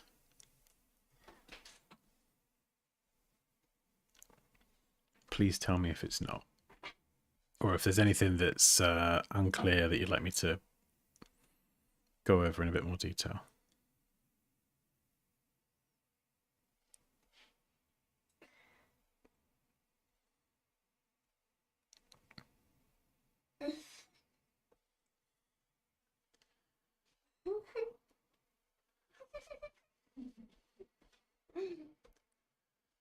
Vibrance.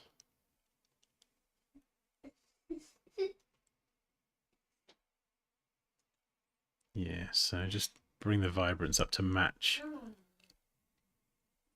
other parts of the landscape. This one here, slightly darker green. So how are we going to do that?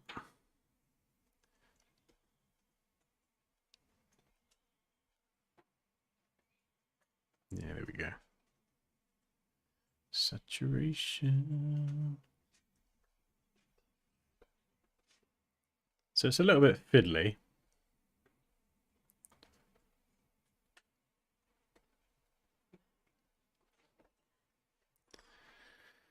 I think that'll be all right. There's going to be lots of shadows and stuff added as well. But now what I've got to do, and this is going to get really weird, is I've got to group all of the, let's call this foreground stuff, and then leave the mountains and the sky in the background. I've got to separate those two bits.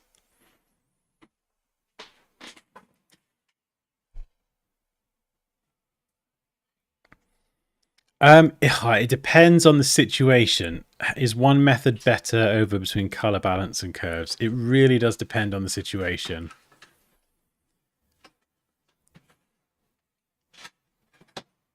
Yeah, it depends. Usually I'd probably say I use color balance a bit more. The good thing about curves is if it's very subtle, like I could have probably used it in this one to add a bit of green, a little bit of blue to the pumpkins or whatever, the same stuff I did, but then you contain it within a single curves adjustment layer. So it helps keep your layers and your layer stack really clean. As you can see here, we're at the beginning of this still, so layers, if you don't manage them properly, can get out of control very quickly. And if each layer's got like, the worst thing what you don't want to end up doing is adding a curves adjustment layer, then adding another one, and then adding an exposure one, and then I'm going to try and tweak that by adding another layer. You end up adding loads and loads and loads of layers for just one piece. Sometimes if you end up doing that, sometimes it's better just to get rid of them all and start again and try and do it with as few as possible, because it just makes the whole, just if you want to make changes later on, you've got to change 1 or 2 layers rather than like having 6 or 7, and then it's like a play game of find the adjustment layer to change the thing. So it can get pretty full on. Right, where is my, so that's my sky. So I want you, I need you, I want you, I need you. Distant mountains. So these are the 2 things I think I want. So let's stick them up there. And then I've got my landscape here. Might be able to bring that back down actually. So we'll call it mountains and sunrise, sunset. We'll say sunrise. Yeah, so that is over there.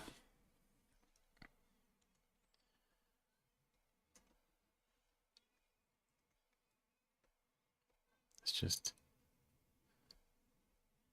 fix these weird little grey bits.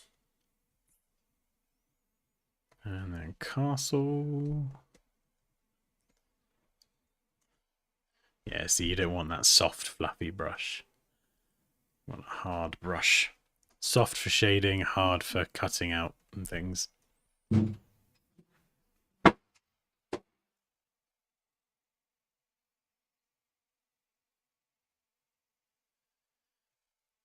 We can come and obviously refine that at some point.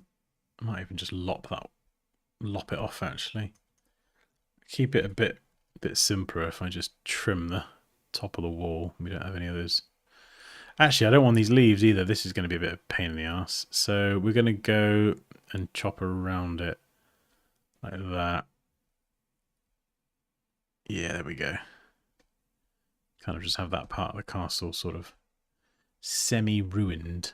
And we haven't got to contend with big leaves.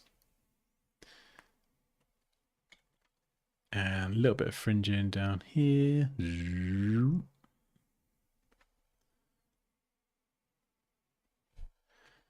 then we're just going to rotate here. Just slice that as straight as we can.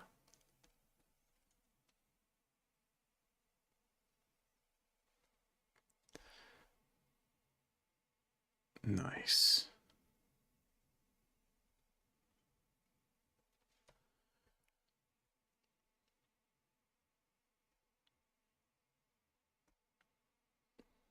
Yeah, let's make it a bit crumbly around the edge there. Beautiful.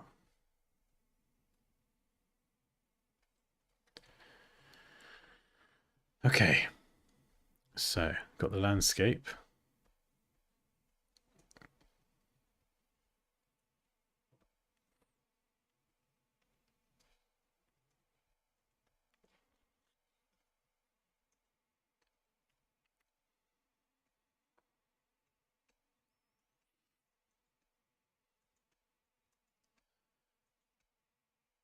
Can't believe I've got to wait like ages to see. I really want to see people's entries. I feel like an impatient child. I really want to see what people are working on. Oh, I don't want to wait. Yeah, it is a little. I have found it a little bit more complex. And whenever maybe I've just had bad experience with it, Raquel, because whenever I try it to do a certain thing, I never get the result that I want. So And then I just end up going, I'm just going to use color. What's it? Color balance.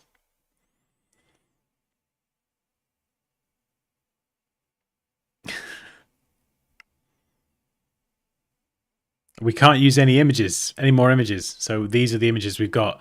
You could do a starry sky if you could probably brush in. Actually, no, you can get cosmic brushes. So if that's something I haven't really talked about yet, we will get there in the process. But if you haven't looked at Envato, brushes are a secret weapon. You can get brushes from anywhere.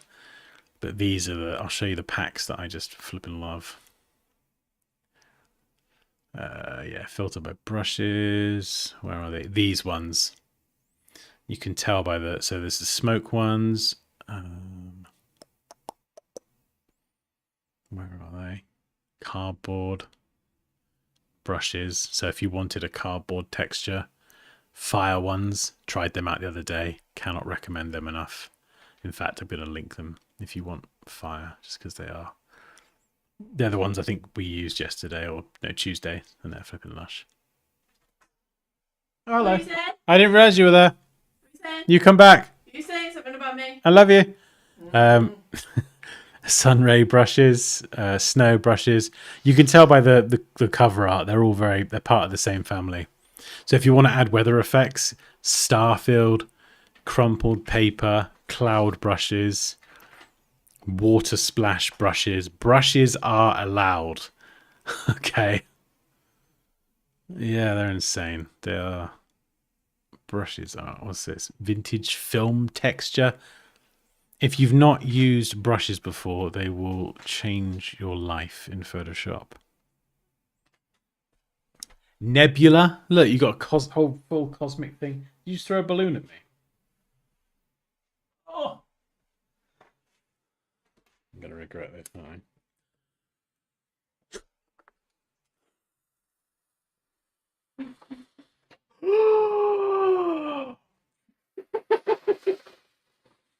They're the horrible ones that smell like petrol.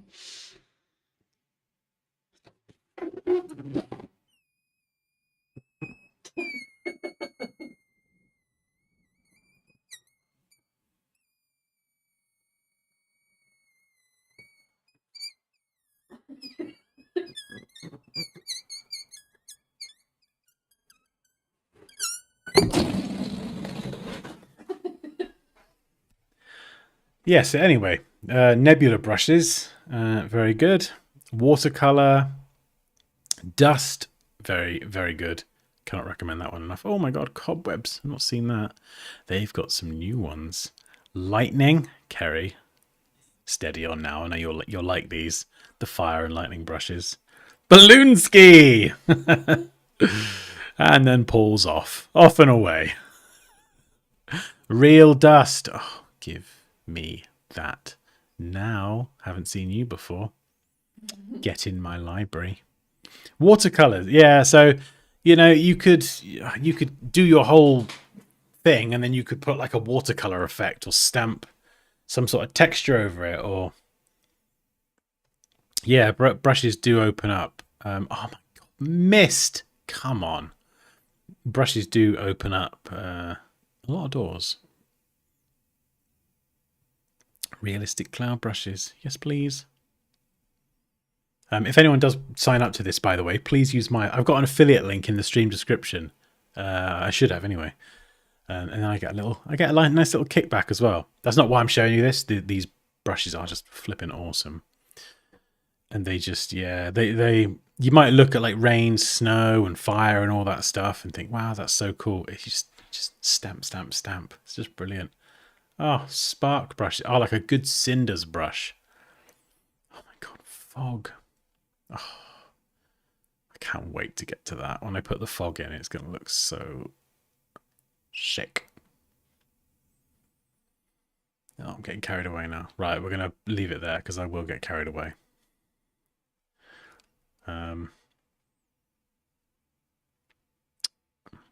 Now, can we create our own stuff? What do you mean by stuff? You need to be more specific. Vector times raster. Right. So you can create your own things as long as you're using the. I'll put it this way: as long as you're using the native tools in the software. So, like if you're in Illustrator and you wanted to make a really cool title, or I don't know, say you wanted to design a flag. Oh, that's a good idea. Actually, we could do a flag with a skull on it. If you wanted to have a flag, you could do the flag artwork in Illustrator yourself, and then you could copy and paste it into here. That's totally fine. As long as you make the thing and you're not getting it generated or downloading flags and other images, because that's naughty, isn't it? The balloon is laughing. Yep. He thought I was deflating. Yeah, it's entirely possible, Racco. We have reached the part of the day where I might spontaneously deflate. Hey, you got to have a bit of random, right? It wouldn't be the same otherwise.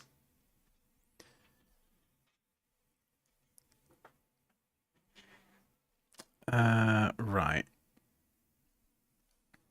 So what I'm going to do now is grab everything inside. What we got? This is the landscape, isn't it? Or well, most of the landscape.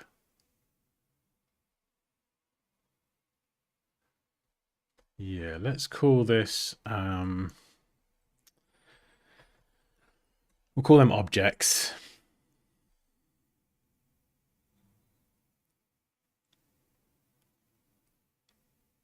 Yeah. So this is why it's good to organize, because then you can turn things on and off. And then I've got to group these together. We'll just call it, I don't know what to call it, objects. And landscape. Yeah, there we go. So now I want to apply like a color filter to just the stuff that is, and this is going to be because of the sky. How am I going to do this? I'm going to try a color lookup. I don't know if that's the right way, but I feel like there is one that's quite good. Oh, that gives it quite a nice vibe, actually. Oh, it's not what I want, but it's very rich. Crisp or warm. All right, I'll come back to that. Winter, very good if you've got a snowy scene. Edgy amber. Oh, I feel like there was one that was... No, I might have made it up. So let's try... Oh, this is going to be interesting. Color balance. Let's try this. So we're going to crop that so it only affects the landscape. And we're going to see if we can change the colors so it looks like the sky and the sunset is affecting everything. So we're probably gonna sneak a bit of magenta in there, maybe a bit of yellow. Highlights.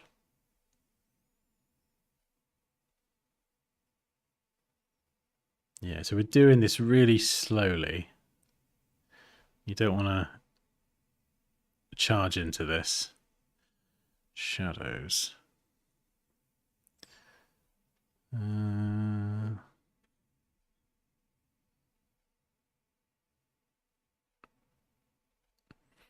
See the before and the after? So tonally, that's not bad as a first go. I think that sort of reflects the sky a bit more. We could even use curves to bump it up a bit. Yeah, I think we'll brighten it up.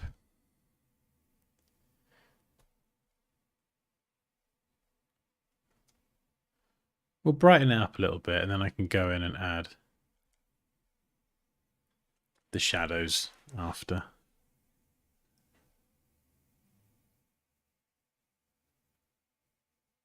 Yeah, I think that looks okay.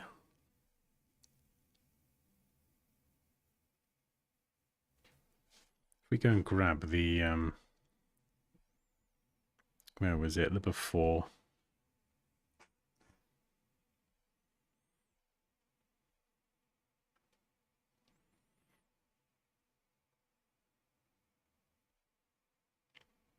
Which mistake? What mistake do you normally make?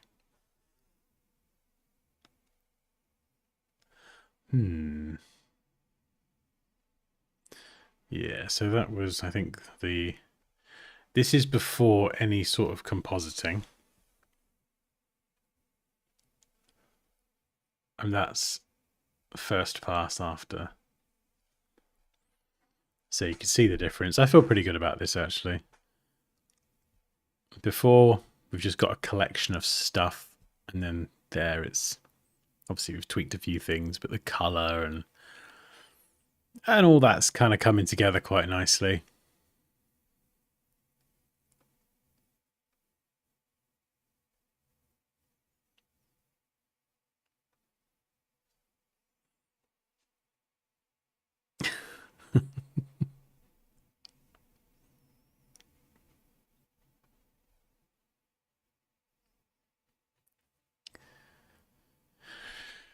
Oh, yeah, I think that's pretty cool, actually. The next thing that's going to be quite... Oh, in fact, it is the hardest. That it's the hardest thing is the shadows and the highlights. And this scene's going to be especially interesting. Because if it's a sunrise, it's going to be very, very dark in a lot of places, but then the light is going to be from the sunrise. So we've got to figure out where the sun is. Where's the sun position? Sometimes you could have the sun like creeping around here. I mean, we could add a sun in the sky. We could add our own sun, but I think however we do it, it's going to be like... There's going to be a lot of shadows that need to be cast. And it will look insane. It will look so flippin' good when you do your shadows and highlights. Lesson 6.4, is it? I think in the Photoshop first class. It will look so good, but it's not easy when you first get started.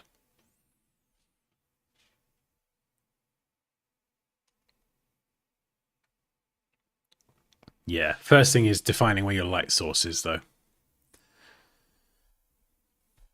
I'm thinking I might have it up here in the top left.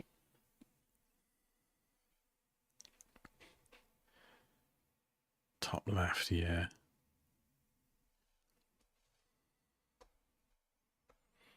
Yeah, because once you've got your light source, so let's just say it's up here, off to the side a bit, and your light is kind of streaming in this way, you've then got to like add highlights along here. And then obviously in here is going to be shadowy. This part here is going to be shadowy. Oops. Yeah, so you've got to add your shadows in. You have to think about it in a realistic sense of which parts are going to be kind of hit by the sun and which parts are going to be dark. So the castle, you're going to have highlights like along here, along the roof. Highlight there, highlights there. And then all of this stuff, this is going to be your shadows. So that whole side of the castle is probably not getting hit by the sun. Pumpkin here. Going to have some light catching there. A little bit on the corner here. And then lots of shadows. Shadow, shadow, shadow, shadow, shadow. Soft light here. But mostly shadow. And that's just because of this particular image. It's going to be very dramatic lighting. Here, you're going to have your highlights kind of around there. Maybe just catching on this edge. Maybe a tiny bit here. But then mostly all shadow down here. And you have to go and do that for each object. Do the lighting on each object. And then once you've done the lighting on each object, you've got to do it on the floor. So... you got to think, all right, well, we've got this whole load of skeleton-y rib things here. That's going to cast a pretty big shadow. So the shadow is going to be something like this. You got the bone there. And this is all just casting a massive shadow, because remember the light's coming from there. So it's going to hit this and cast some flippin' massive shadow. Sorry, I'm a bit Scottish then. Here as well, probably going to cast maybe a bit more up here. Like that. There's going to be a massive shadow here. So this thing here, this pumpkin is going to cast a shadow all over like that. So then you've got to add the shadows on the environment as well. But once you've done that and you turn your shadows and highlights layers on and off, you won't believe how different it looks. It's probably if you had to pick one on top of the balancing the exposure and the color, it is the one that you'll turn it off and on and go, holy shit, that looks good. It takes time as well. Just remember, when you are doing it, you want to use soft brush, 0%, this one here, default. And then bring your flow down to like, I don't know, somewhere between, I don't know, 5 and 30%. Have a play. The reason you want it really low is so you can just build it up really gradually. So if I were just to show you kind of an example here, I'm doing it with black, but you can use your adjustment layers. If I were to kind of build up the shadow on the inside of the pelvis here, I'm just going to do this. It looks a bit crap black, but let's do it with an adjustment layer. Go exposure, bring it down. Yeah, there we go.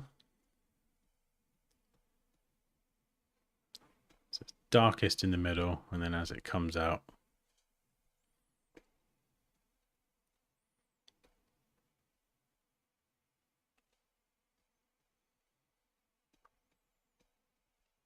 if you go too hard with it, you can always just dial it back.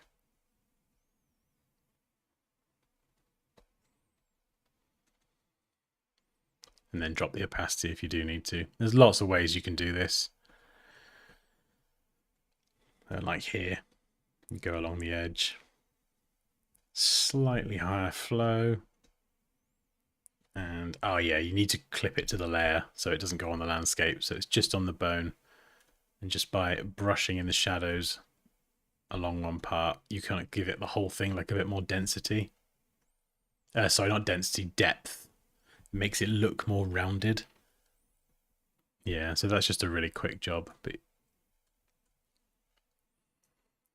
it'll have such a massive difference. But you've got to do it on a per object basis. So when you're adding your shadows and highlights, levels, curves, or exposure is the adjustment layer you want to use. And that is the next thing that I'm going to do, but not today because it's 5:30 and I need to stand up. We've got a run to do, haven't we? Or unless we do it tomorrow, actually. Should we run tomorrow? She's not even listening. Oi! Hi. Hi. Should we run tomorrow instead? I'm working tomorrow. Oh, wait, am I seeing Liam tomorrow? Damn it. We're going to have to run today, aren't we? No, we can do it tomorrow. All right. We will do it. We have to do it. Everyone, reminder. He's gone on. Yeah. Oh, okay. From the other side of the globe, hello to you too. Okay. Right. Amazing. Thank you so much, everyone, for joining. Oh, what am I going to do, actually?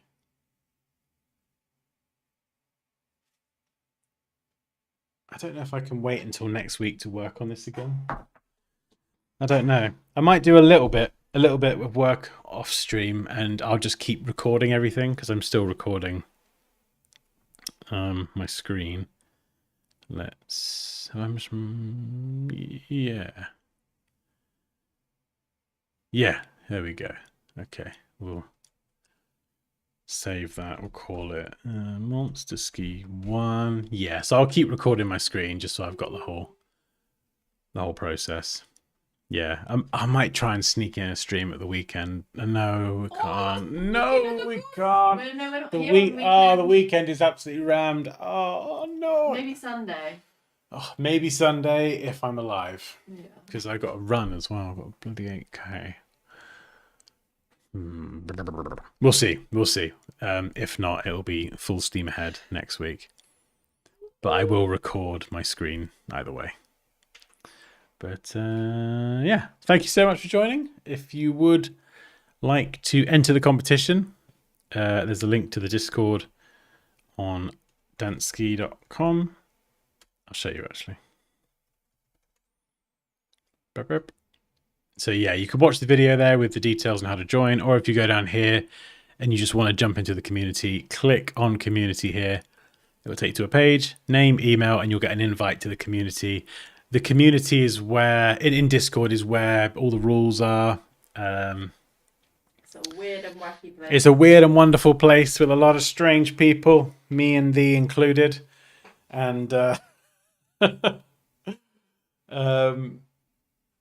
yeah, that's where all the rules are. You have to post your entry there as well. So it's kind of all inside the community. And the pinned link at the top of the chat, if you are interested in learning to design professional logos with me and you'd like to set up a portfolio, all that stuff, within 6 weeks, I'm launching a new program. And that is just a link where you can say, hey, I'm interested. Let me know more. He's also got some great courses. As and when it comes out. Thank you. Oh, we're all a bit strange, Raquel. Come on. We've known each other long enough. We're past that now.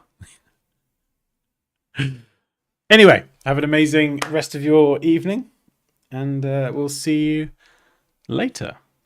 Shall we play Monster Ski again as the outro? Go for it. Is it going to get a bit much? Nah, go for it. All right, then. See you later. Bye. Bye.